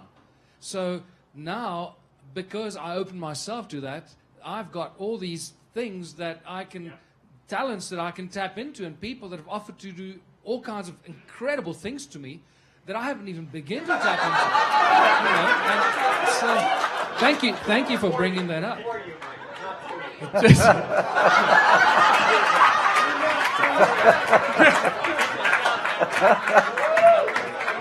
Yeah, it's that funny dialect we speak in the South. Nice one. Good. Ubuntu has begun, Michael. I know that's what you wanted to talk about at the end of your talk today, so you've had some opportunity. Thank you, David Martin. That was awesome. The level of entanglement is so subtle and severe that just was outlined so eloquently that it's hard to actually fathom if you aren't aware of this kind of play that has been going on among the masters and the slaves for a long time. So now we would like to really open up the conversation to you and have you input to us. And why don't we start with this? Do we have a floor microphone? Great. And here we go. No. This is for the tape, which means for the rest of the world. Okay, my question... Yes, and if you would please stand up too. Oh, yeah, sure. So David brought up something that I thought was interesting about water being a commodity. Being a commodity. And this is for Shane. I have a question about how much water is used in fracking and what happens to it after it's used, because I think it's an important subject. Yeah, it's a great question. Generally, she's stealing my water. Get her. No, we're a good beginning. That's the beginning. The oil and gas industry uses far more than that. Every single well bore, on average, that the industry uses to frack uses anywhere from 2 to 8 million gallons of your fresh, potable drinking water. In Colorado, we have about 52,000 active oil and gas wells. We're set to have over 100,000. So we can do simple math. We'll do an average of 4 million gallons per 52,000. Can anybody do quick math? That's trillions of gallons of our water, which gets removed from the hydrological cycle forever because it's contaminated with all of their chemicals, their radioactive materials, to include the produced water that they encounter and the naturally occurring radioactive materials below ground. So that comes back up. It's called flowback and produced water. It's mixed. They have to actually take it and inject it into underground storage places called Class 2 injection wells, which are highly unregulated because, according to the Halliburton loophole in 2005, Dick Cheney, thank you, Dick Cheney, major provisions of federal protective laws like the Safe Drinking Water Act, the Clean Water Act, Clean Air Act, there are key provisions in there that are actually exempt for the industry. So they have this sort of a rogue system that is highly unregulated. So all of this water gets removed from our hydrological cycle. So every drop of water they use, it's going to rain that much less.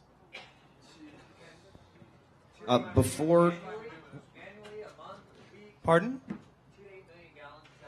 That's for every single wellbore, like this right here would be considered an actual wellbore, a frac job per se, 2 to 8 million gallons for every single one. And keep in mind, we have about 52,000 here already, and we're set to have about another 50,000. Consider millions of oil and gas wells across the United States. Before I pass the mic for other questions, I just wanted to make a quick comment also to the people watching live on the web stream about what we can do to further this information, because I see a untapped market for investors that is being blocked from language barriers.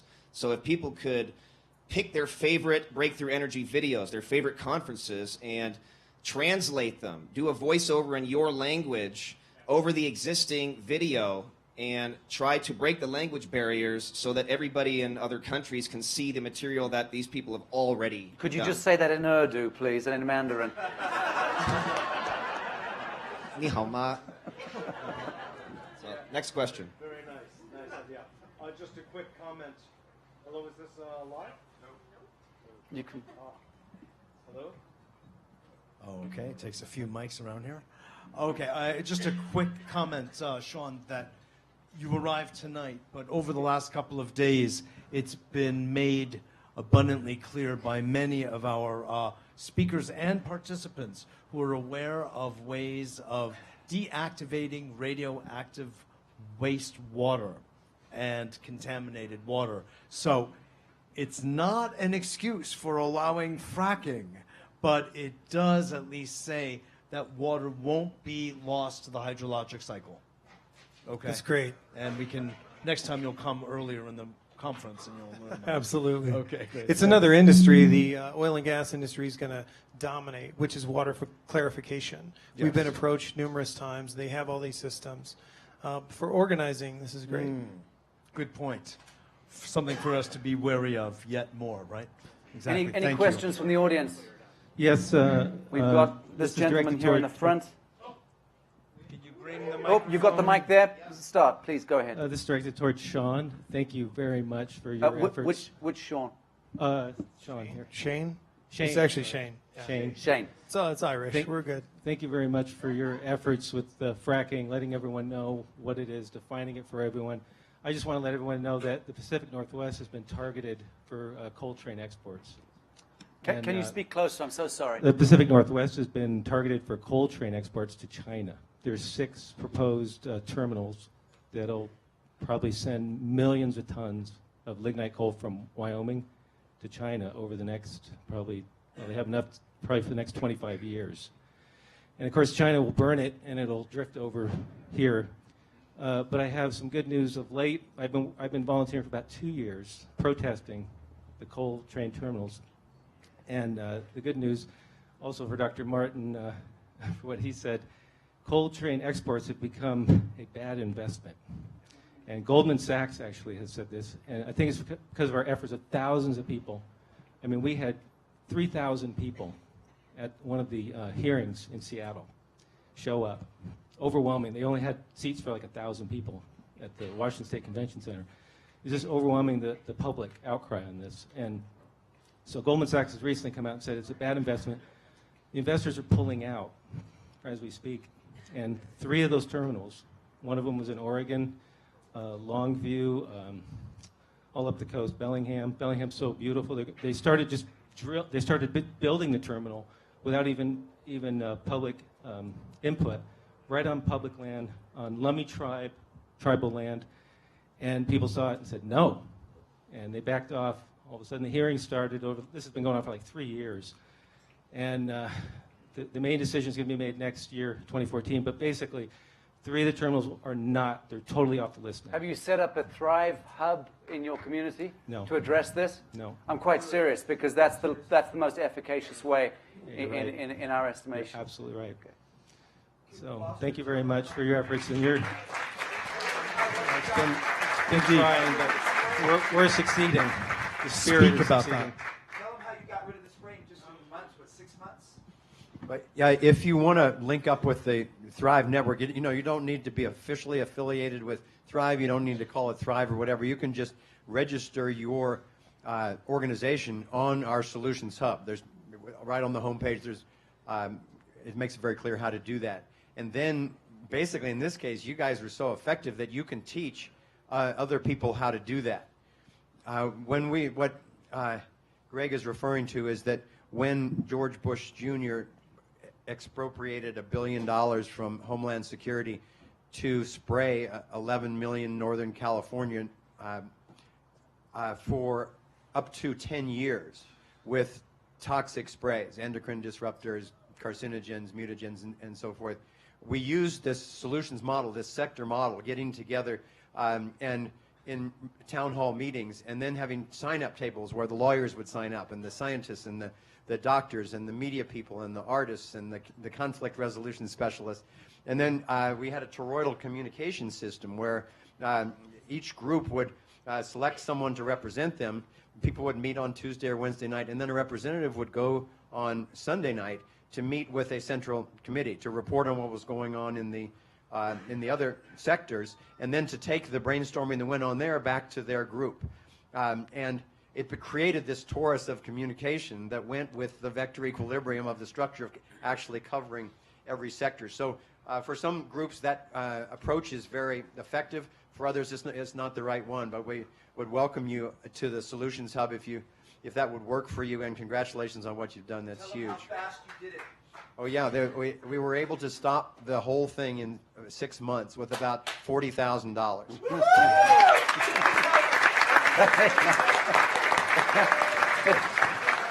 That's beautiful. This is people in action. This gentleman here, and then there's great. a gentleman in the back there. By the way, did you hear that the Monsanto stock has recently gone down? That's not great news for the crowdfunding. We were going to buy the company. It'll be cheaper, Sacha. Yes, sir. Hi, my name is PJ. I'm a filmmaker.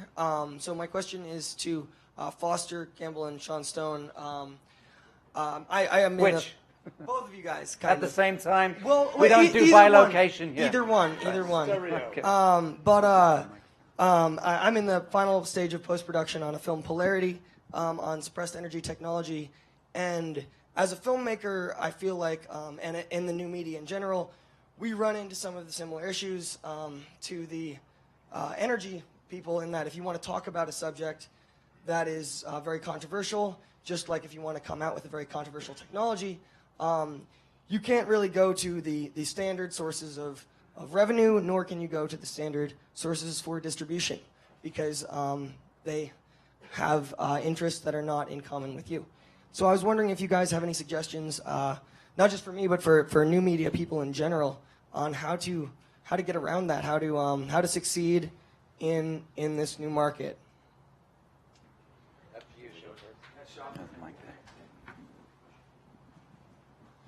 Well, I would say the good news is that there is no standard source of revenue anymore. The studios don't have any money, that's for sure, and there's not much in this country.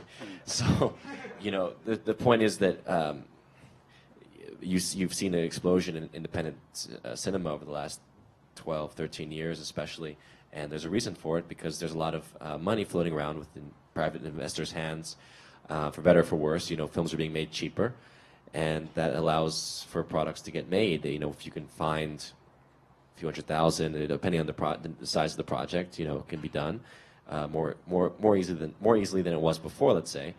But of course, you can't rush the filmmaking process. I mean, a film is a film. No matter, you can take any number of Oscar-winning films and look at how many years they were floating around as scripts, and even those that were made by studios took sometimes 10 years, sometimes longer.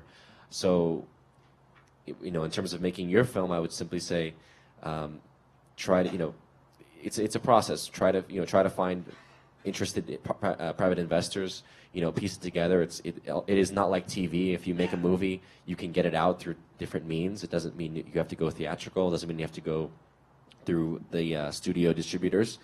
I don't know. I don't know I don't know what you're making, but don't discount the fact that there are good stories that are picked up and made. I mean, I think I saw The East recently, which was an interesting film about so-called environmental terrorists, and it's a very anarchic. It has an anarchic feel to it, or anarchistic kind of tendency within the narrative, and so that was released by one of the I think one of the smaller studio. I mean, the studio's smaller arms. So, even if it wasn't through a studio, the point is it still got distribution. So the point is that there are means of getting these movies out there, and if it's a well done movie, it will be seen. It will go through Netflix. It will go online. You can sell foreign. There's a lot of means of getting your movie out there. So it's not a conventional formula anymore of going to Warner Brothers and trying to pitch your story and getting it in 3,000 theaters. It's just trying to get that movie made however you can and fighting to make sure that eyeballs get on it, and then and then promoting it and moving on to the next one. But wouldn't People's Voice be a great platform for new movie makers? Because he's got a 24-hour radio and TV channel. It's going to need content. It's a hungry beast. It consumes content. So this is, I believe, going to be a great platform for movie makers and documentaries very soon. And I have the benefit of having chatted a little bit with PJ last night. And as I understand the state of your movie, you actually did a Kickstarter type thing, raised the $10,000 successfully, and created a feature film, which is almost done. So congratulations.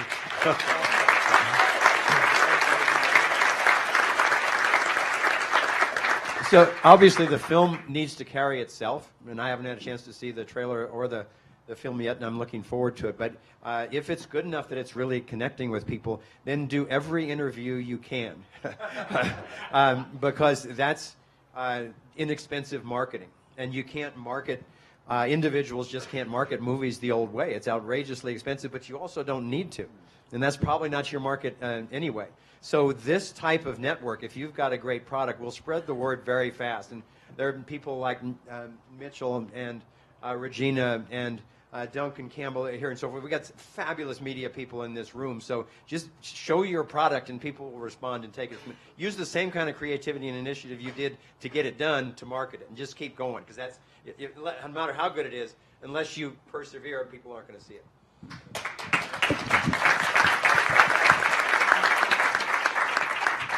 Was there someone? Were you going to ask a question? Yes. Yeah. Oh, sure. My name is John Frazier. My wife Kelly and I were from the Tulsa, Oklahoma area. And Jerome, thank you for helping us to get to the event. Really appreciate that. And one of the things that we're doing to give back, we're also the Thrive coordinators for the Tulsa, Oklahoma area.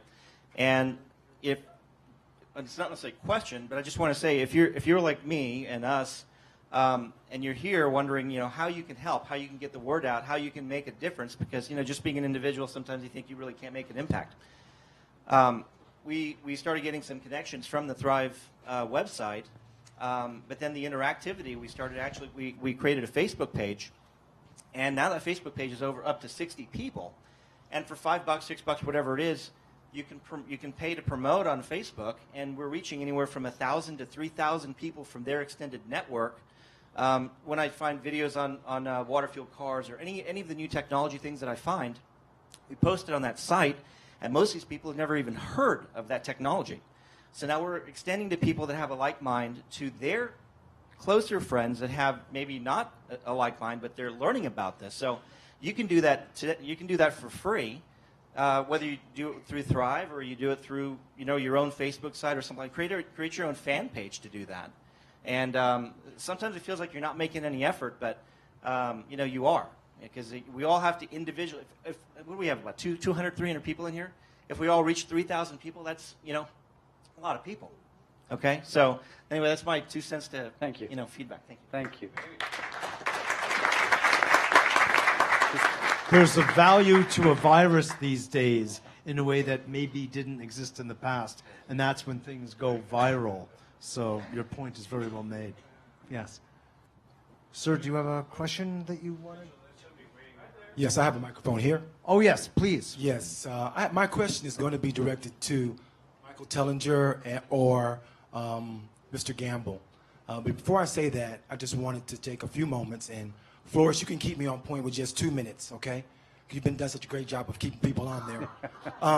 What I want to say is I'm representing, and I'm speaking with you representing the people of color, people that are not represented here. I am a priest of the Yoruba people of West Africa. There's been a lot of discussion about Africa. My mother is half Blackfoot. I have lived among the Lakota people in South Africa. I have studied Hinduism. I now live on the weekend with Buddhists. I have submerged myself in indigenous cultures throughout the country and the world. I left a career in oil and gas as, it's an oxymoron, as an environmental specialist. I have worked for the largest seismic oil exploration company in the world, CGG Veritas. I have worked in the largest refineries in the world for air gas on-site safety services, and I quit that job a month ago. So, yes. So, I'm saying that to say that there is hope for us that are on the other side. I want to just speak just briefly, because out of respect for everyone that has something to say, in representing people that are unrepresented here. I think what these people are bringing to the planet is going to revolutionize those that need it the most. And I speak on their behalf and give you much gratitude and thanks. Much. Thank you. And being short, with my 1 minute left, I want to say that the people that affected me the most were the people that intertwined spirituality and technology. It's my belief that this conference, everyone that is here, was meant to be here. I have forged relationships with people that I never thought I would. I have cried in the arms of people in different tents. That's how much love and how open my heart has become through this interaction. People like Stephen Ross. I lost a son, a father, and a mentor in 1 year, all to cancer, that used chemotherapy as their healing modality. Doesn't work, but he's got the clue. I just want to say that my heroes, like Foster Gamble and Michael Tellinger and Richard Dolan, I've been able to rub elbows and take pictures. They've been open to talk to me, just like, I'm one of them. We all are equal. None of them are above us. This is about us as laymen as much as the inventors. I think this is part of the spiritual awakening. The inventions are simply a manifestation of that. So I'm going to move straight to my question that I think that has not been addressed enough. Thank you. I've got good news and bad news for the inventors. The good news is keep inventing, because we don't know when your inventions will become obsolete, because I am of the strong belief through diligent research that the ET phenomenon is real, and when they do return, they will bring the technology that will truly revolutionize the world. My question to these two gentlemen is, number one, why have the ETs not returned as of yet? What is the holdup? How do you know we're not all ETs? Well, let me say that. Let me say. True. What assumptions. Right. Well, I do believe that we all are star seeds, and in some capacity through reincarnation, we have all been out there and are now here. So to either of these gentlemen, why have they not manifested themselves or revealed themselves in full to bring the conscious awareness as well as the technology to help solve our problems, as opposed to leaving it to ourselves? Thank you for the question. I surrender my time to my colleague from the cradle of civilization.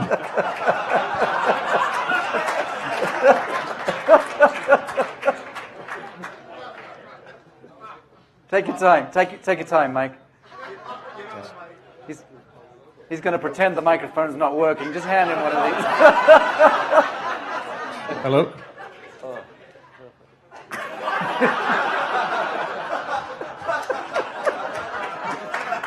I was going to say that, Foster. Listen, that is just an insanely complicated question. I don't think anybody has an answer, quite frankly. It is just so filled with possibilities. It is an exciting question. I would love to get into it, and that's a question that should launch a whole conference, actually. Really, because it is a very, I get that question all the time, and I don't have an answer for that. The only answer I have is, which of the 355 trillion ET races do you want to arrive here? But Mike, I mean, just speaking here and just representing Homo sapien here for a minute, I'm not sure that we're waiting to be delivered unto anything. Exactly. And I think therein lies the rub. Yeah. Well, that's right. Which of the infinite number of beings out there do we want to arrive here, and why do we think that they're not already here? among us, working, allowing things, not allowing, helping us to bring events like this to fruition with this kind of energy. Remember, the consciousness seed that we're planting here is immeasurable. The ripple effect that leaves here on a never-ending basis cannot be measured, the effects of which we'll probably only see 1,000 years from now, when they'll be looking at these photographs. That's why when we are starting, Elisa was saying, taking pictures. Why are we taking pictures? I said, well, memories, because in future when they're going to be looking at this, they're going to say, look how happy they were when they were putting all these crazy ideas down about free energy. Cool, those poor people that had no free energy. I can't believe it. How did they do it? How did they live? So these are the seeds that we're planting here are immeasurable. That's true. That's how I feel. And I'm incredibly honored and privileged to be with these incredible people. Every one of you that is here, all those people that are watching at home via the streaming. This is a historic moment, not just for humanity, but for the entire universal family of conscious beings that have been waiting for us to do this, for us to step into that arena, not to deliver us from evil. Thank you, Michael. So, please do comment, please.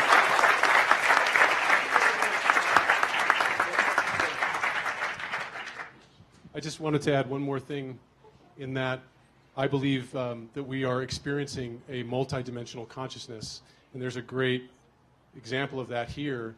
But part of that awakening to our own multidimensional selves is realizing that we are Stardust, and that I am here, and that we're all here to do this work right now. So in that sense, yes, and yes, and yes. And welcome to the Star Wars bar. We've got one question over there from my hugger. Alini? My hugger. She offered me one hug per day. I've cashed in two. I have one remaining. You skipped yours yesterday. It's not much of a question as much as it is to just bring a little more of the feminine energy, because I feel a lot of masculine being bounced around. Obrigado. So yeah, I just want us to really remember the heart space that we're feeling right now, and this love and this beam that like shines through this magical bubble that GlobalBEM have created for us. And let's honor the connections that we're making here. Let's honor this heart space that we're in right now, and let's take it outside. Let's remember the business cards that we got, the people that we connected with, and let's just remember that and just keep carrying this outside of here when this ends. Thank you. At the risk of being swamped by females and by fellows of color, I'm going to ask you to ask your question, my good friend. I know you're quarter Irish, so you don't fully qualify. But I also just want to give thanks to the great feminine here, both embodied by the women and the men. Thank you, truly. And it is really in that heart space that we will progress forward in an intelligent way. So thank you very much, Alini. I was very happy to hear Dr. John Martin, isn't it? David Martin. David Martin. I should get that. I'm David as well. Talk about the enslavement we're under. It's a comment and a question, really. I was a free man on the land for some time, so I've actually thought about how to do this and actually done it myself. The way I see it is that to escape, or not escape as such, but to become less of a valued commodity to our enslavers, the way to do it is to reduce our dependence on their system. Okay, and the way I thought about it is to reverse the paradigm that we're under. The paradigm is that we work for 2/3 of our lives and spend very little time doing what we want to do and spending time with our families. What about reversing that? Work for 3 months, and this is what I did. I worked hard for 3 months and then took 9 months off. And in that 9 months, to see how long I could last, in that 9 months. And I managed it. And after that 9 months, I thought, well, okay, I'll go and do another 3 months. And the things that I learned in that 9 months, I could probably extend it for a year. But I got so into not working, not doing what that I didn't go back. Because I'd learned so much, I didn't go back. So this is one way that we can just start, just by reversing that paradigm.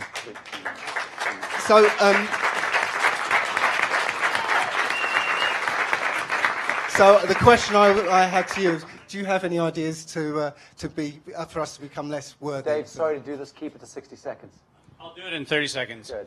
I actually showed you yesterday in the presentation that 6-color wheel, the 6 values that we measure in our organization. And I will tell you that one of the things that I consciously decided to do was actually reduce absolutely my reliance on money. And I mean absolutely. I have the good fortune of being the CEO of one of the largest finance companies on earth, and I have no predictable or usual or present salary. And that is because if I'm going to promote this, I actually live it. I love what you said. The fact is, I don't collect a salary. I don't withdraw things. When I need provisions, I actually take what I need, but I actually don't have an expectation built on that. And the fact of the matter is, the minute we start emancipating ourselves from an expectation illusion, then you can actually go in and say, why am I so freaking passionate? I'm passionate because I'm doing what I love to do, not what somebody transacted for me to do. And that's the difference. Thank you so much. Thank you. Beautiful, beautiful, beautiful. I just want to, yes. I want to addend that by a quote of George Burns, who's also AKA known as God. And he said that when I find what it is I love to do, I'll never work another day in my life. Patty Greer had a question, and I owe her one. She's got the mic. Please. A hug? I wanted to answer the gentleman that's a filmmaker. I have made 5 crop circle movies. I am so in love with the work that I do. And I just really want to encourage filmmakers to be extremely careful right now. My movies are hidden from the world, and I don't want it to happen to others. So be really, really careful. And I'm going to learn to do my own distributing now, but it's a really urgent time where we don't want to lose our science projects that are here to help the world. I'm probably the only filmmaker that's filmed the balls of light making the crop circles, and I say this kind of openly, but I do believe they're real. I've been in more than 100 of them, and my movies should not be hidden today, but they are. Bravo. So I am here with my camera. I am kicking booty because I am committed, and nothing else is this important in my life than to bring the truth to the world, and I'm going to do it. I am on it, and I'm in it.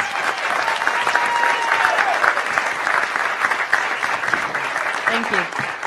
Jeroen. I love you guys. Jeroen, are you in the house? How are your films suppressed? In what way did you sell it? Talk. I encourage talk after. So Hey, You're going to have to this, talk please. after. Guys, you're going to have to speak after this. You can have one more question. In fact, we have to wrap this up because we've been given signals to wrap it up, and we have a major expression of gratitude to give to Jeroen, to Robert, to Maddie, to Stephanie, and to all of those who have helped to put this together. Yeah. Jeroen, would you please come up? And Robert and Maddie, please come up and take a bow and a curtsy.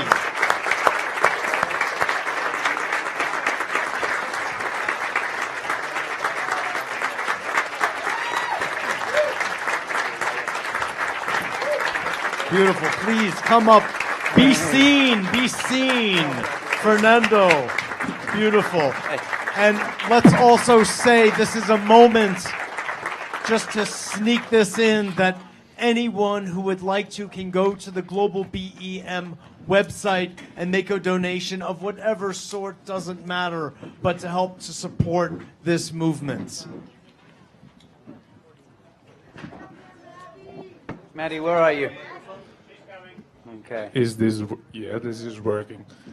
First of all, I miss a lot of faces of the volunteers. So Christy and the rest of the volunteers that helped us with the 3 days. Doc, Daryl,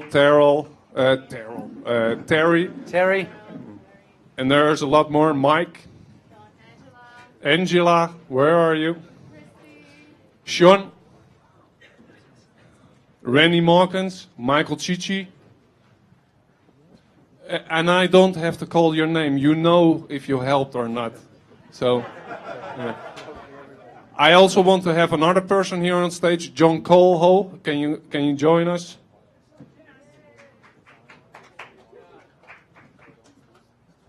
Yeah, no more volunteers in the public. Hessel, Lex, Flores, Johan. All of you.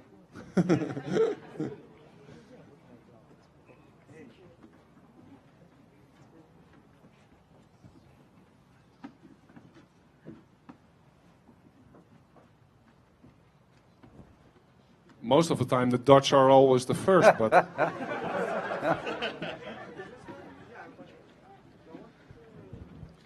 Okay, I'm going to keep this short, and that is out of respect to the technical guys, who I want to thank first. These are people who made long days these days. I want to give them a round of applause. The people from Alpine and Two Square.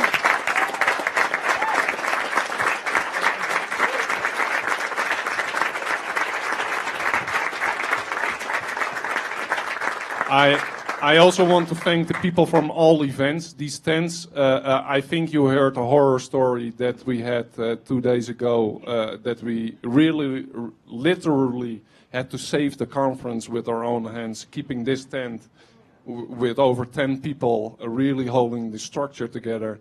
And these two guys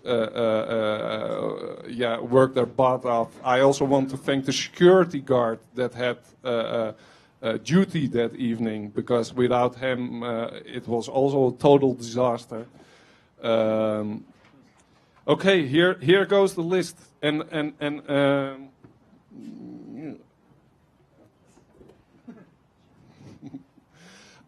most of the time people end with this. They're pleading for donations or funding, and this is the part that I hate the most.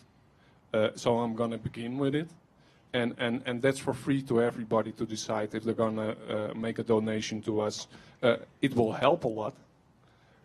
And if you want a better conference and you want it sooner than a year, then we're going to work our butts off. But that means that we need funding, because all the people that you see here on stage who helped us have normal jobs on the side. And we can do a much better job even than this. So if you think that this is the umbrella solution, and like Gerald Salanti likes to call it, the next big thing and the game changer that we're waiting for, and if you understand that, then please make a small donation. It doesn't matter what. Go to our website. There's a donate button.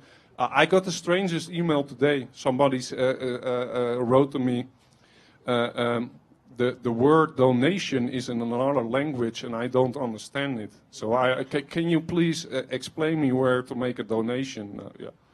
There is a donate button there. But that was just funny to me. It was the most... Okay, now here we go. And I'm gonna forget people, and I only got one angry email the last conference from somebody who was upset because I didn't mention them. Who was that? Mention them now. No.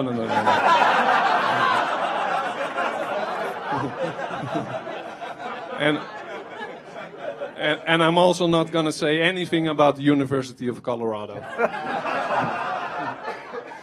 So here we go, and I'm going to forget people, but I would like to thank, first of all, the New Energy Movement. Gene, Joel, John Coleho, one of the biggest activists around there. If somebody is busy with getting the word out, it's this guy. Please subscribe to his newsletter and stay in touch with what's going on. I also want to thank Todd Riedel. He's not here. Todd, get your butt into the movement again, man. I know that you're going to see this sooner or later. So I hope that you're going to join us again. So Revolution Green is another partner of us. It was set up by Mark Dancy and Ken LeBron. Another big new kid on the block that I think they're doing good work. Of course, Sterling Allen, PESWiki, big respect. All the years of hard work that he put in. And it's another big one. We've got Nest, New Energy Trust. Exemplar Zero, Humanitat from Sacha Stone. And now the New Earth Project. That's going to be another big one. Then we've got Thrive, of course, from Foster. ColdFusionNow.org from Ruby Carrot. Great website, and James Martinez. We've got the Tesla Science Foundation from Sam Mason. And it's a pity that he didn't explain more about this Tesla Foundation, but they've got a couple of cool projects coming up. A Tesla Science Foundation Museum. They're involved in that the Tesla Tower is going to be rebuilt. The Serbian government is putting more on the line than most people are aware of, and the Serbian royals, the Prince of Serbia. Do I say that correctly, Sam, or not? Okay. So follow the Tesla Science Foundation. Soul Group, A Better World Radio from Mitchell Rabin. Earth Matters, a Dutch website that have supported me throughout the years. Activism Media, Lisa Clepier. There she is. Hey. Come on. I would like to thank all the speakers who have supported us with promotion clips, Zero Fossil Fuel, Ross Grease, and all the others who did promotion for this conference. Red Eyes Radio, our friends from Europe, Lana and Henrik. They were so busy with other projects that they couldn't be so involved this time, but they're going to be involved in the future. And I would like to encourage everybody, if you want to stay in tune what's really going on, become a subscriber from Red Eyes, Veritas, and Coast to Coast. And I would like to address Coast to Coast. Now, this is the second time that I'm doing a GlobalBEM conference. And we've tried now for 2 years to come on Coast to Coast with one of our speakers. And it didn't happen. So George Newry, next time we're going to be on your program, at least with one speaker. If you are in tune what's going on in the world.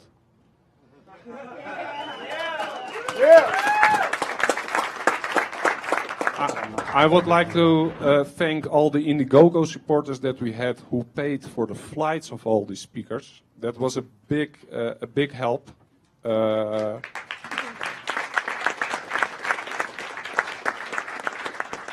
I would like to point out our Pulse magazine. I already addressed it yesterday. The tall gentleman there on the left, who's putting his financial means in that magazine. So please subscribe to that. I would like, and I haven't mentioned him all conference, we've got our own podcast show running, and we've done now 3 shows. It is hosted by Randy Morgans, who's also there on the left. And we invite all the speakers and everybody else who wants to be on that show. It's another way to get the word out, and I have deep respect for Randy that he was so patient with us setting the whole thing up. Yeah. So, and that show is called Transmissions. Now we've got another John in our midst. He's most of the time in the back. Where are you, John? Facebook John. Here he is. Yeah. John, I did the Facebook, and Barry, who is in Holland still, and yeah, we did it our way, and we had like 2,000 likes. When John came on board, finally, after the third time that I asked him, because he knows his way on Facebook to get more likes and get more people interested. And it's not only about that like, it's when they like you, you can reach them. And then it's up to them if they're going to read it or not, but you can reach them. 8,000, so he increased us in 1.5 months with 6,000 likes, and he even got some software for that if you're interested that he would like to bring to the world. Well, what was the name again? I would like to thank the World Research Foundation from Stephen Ross. my new friend, here you are. You're lovely. Let's see, what else do we have? I would like to thank our two hosts, Regina Meredith. And in my own team, I said it would be cool if we could have Jason Verbelli on as a host, because he's a young guy and he speaks the language of the young people.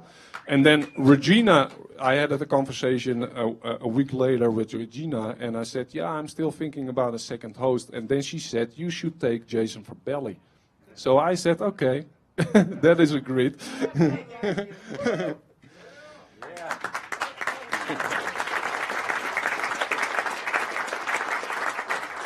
I would like to thank our team back in Holland. Alexandra, hello.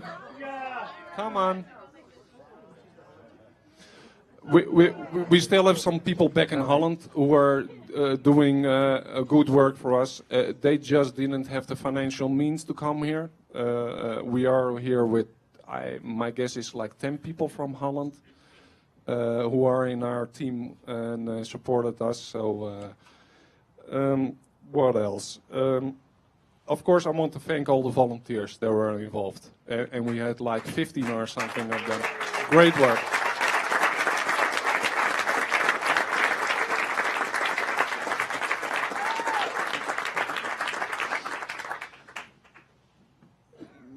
Now, my last conference was saved by a woman. That was my angel supporter then, who really financed the whole conference, and even financed us 3 months after the conference to set things up for this conference. So she knows who she is. She is here. I would like to give her a big thank you. I owe her a lot. This year we're also saved by a woman, Barbara Schies. She's watching online now on the stream. She came in at the last moment, offering her savings basically to help us out. Wow. So.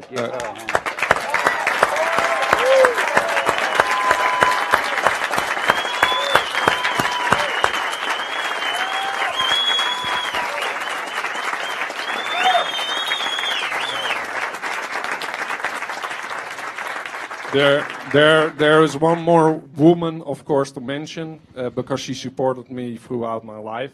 She is also watching online, I'm sure. That's my mom. The biggest mistake that I made with this conference was not invest a little bit more money in getting her butt over here, because she would handle that ticket registration by herself.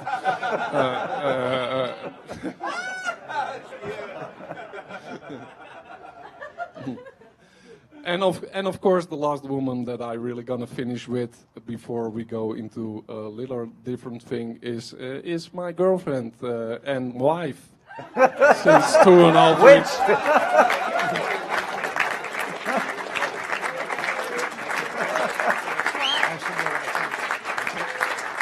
Now, 2 more things before I give the mic.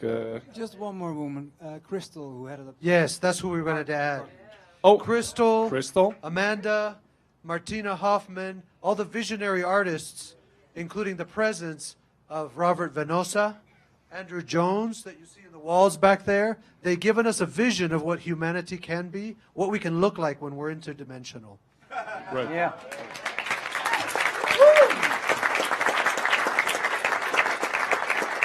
So visualize that art tent to be 10 times bigger at our next conference. Now, I got a lot of questions today. Where's going to be the next conference? My intention is that we're going to do it annually here in Boulder. Now, if finally the financial support comes for GlobalBEM, that I can do this 24/7 and I can pick a team that we're going to do that, I think we can pull off 2 conferences, and one is going to be annual in Boulder, and another one is going to be in another country. I had a private conversation today with Michael Tellinger. I also said that on my last conference in Holland. The intention is still that we're going to do the next conference, one of those 2 next conferences in South Africa.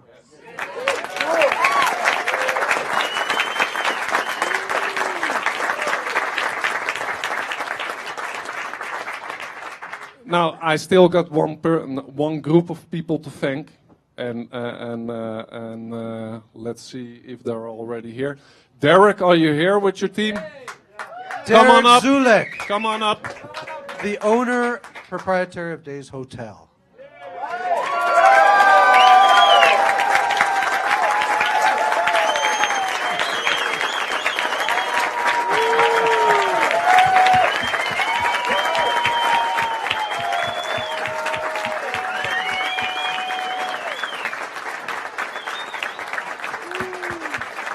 The Days Hotel staff.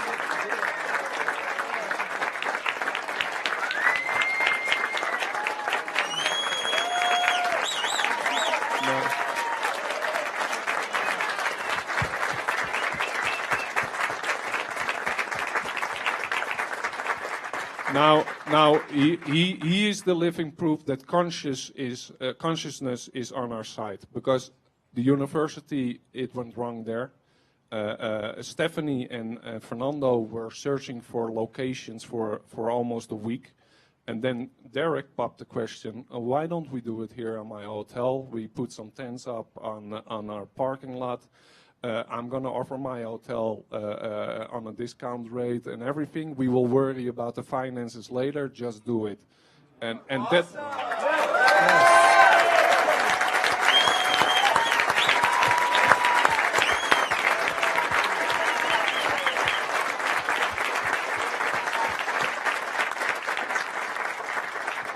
We had a discussion, how can we thank Derek? Are we going to take stroopwafels from Holland or chocolate from Belgium or anything? And then somebody said to me, no, I've got a cool idea.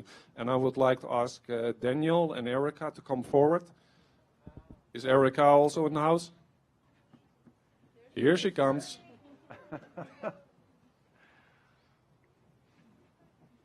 You're diminishing our audience. Can you stop it now, please?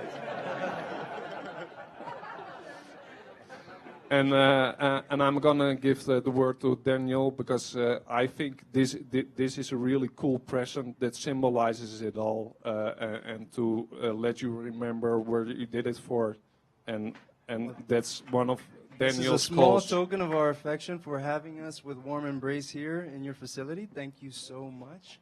It's been quite an honor.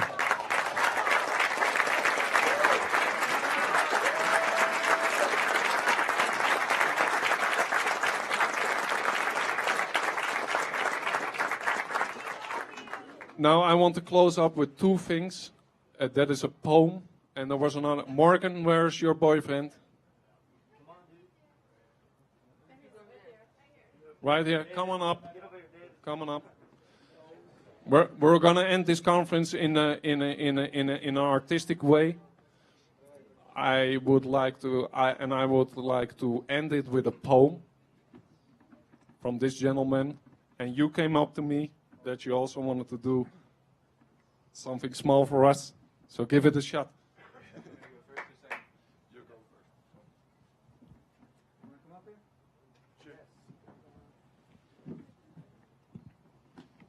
This is a great honor. Thank you all.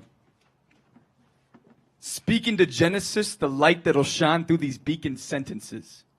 Seekers and dreamers, these rhymes will reach your minds with emphasis. Deliverance from prison like Icarus when we're flying like Mayans. This is our mission, nutrition for every mind. Stay consistent with every line into shifting this paradigm, encrypting ancient sacred teachings and preaching them for the guides. We are uplifting and assisting the synthesis of our tribe to provide the impetus for engineered ignorance to subside. Now step inside the minds that wind and grind in time with beats and rhymes, seek sublime and strive to stay aligned with source to speak divine. Probably some prophecies, metaphorical oracles jocking these philosophies from our historic immortal souls.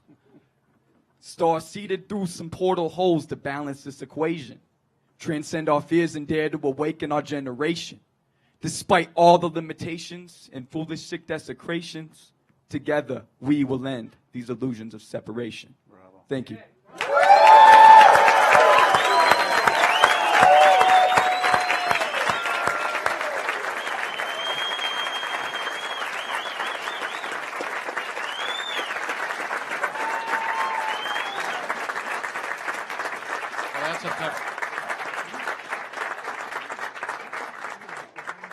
That's a tough act to follow.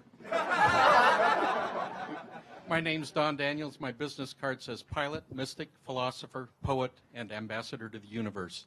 I can probably shorten that to just free radical. This is a poem I wrote back in 2003, and it's coming true now. But I want to do something very special. I want every one of you to do the last word of this poem. You'll know it when it comes. It's called Power for the People. Burning fossil fuels is quite bad. It makes Mother Earth feel very sad. Zero-point energy is the elegant solution to most of mankind's awful pollution.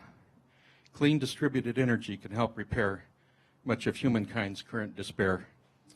It can eliminate many of the reasons for this stupid thing that we call war. We can then come out of our shell, and many things will start to get well. Streams will run clean, the air will clear. Humanity will then have much less to fear. A vision of great hope and elation will benefit each and every nation. Peoples will learn how to get along, and mankind will lift its voice in glorious song. Peace and prosperity, better health for all. Clean, free energy can prevent civilization's disastrous fall. A much brighter future our grandchildren will see, all because we have the courage to make energy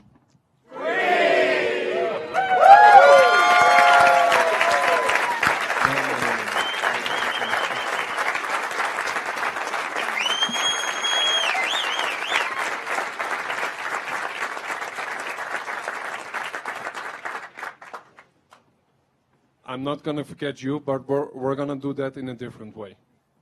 Okay? Okay. See you next year or next time.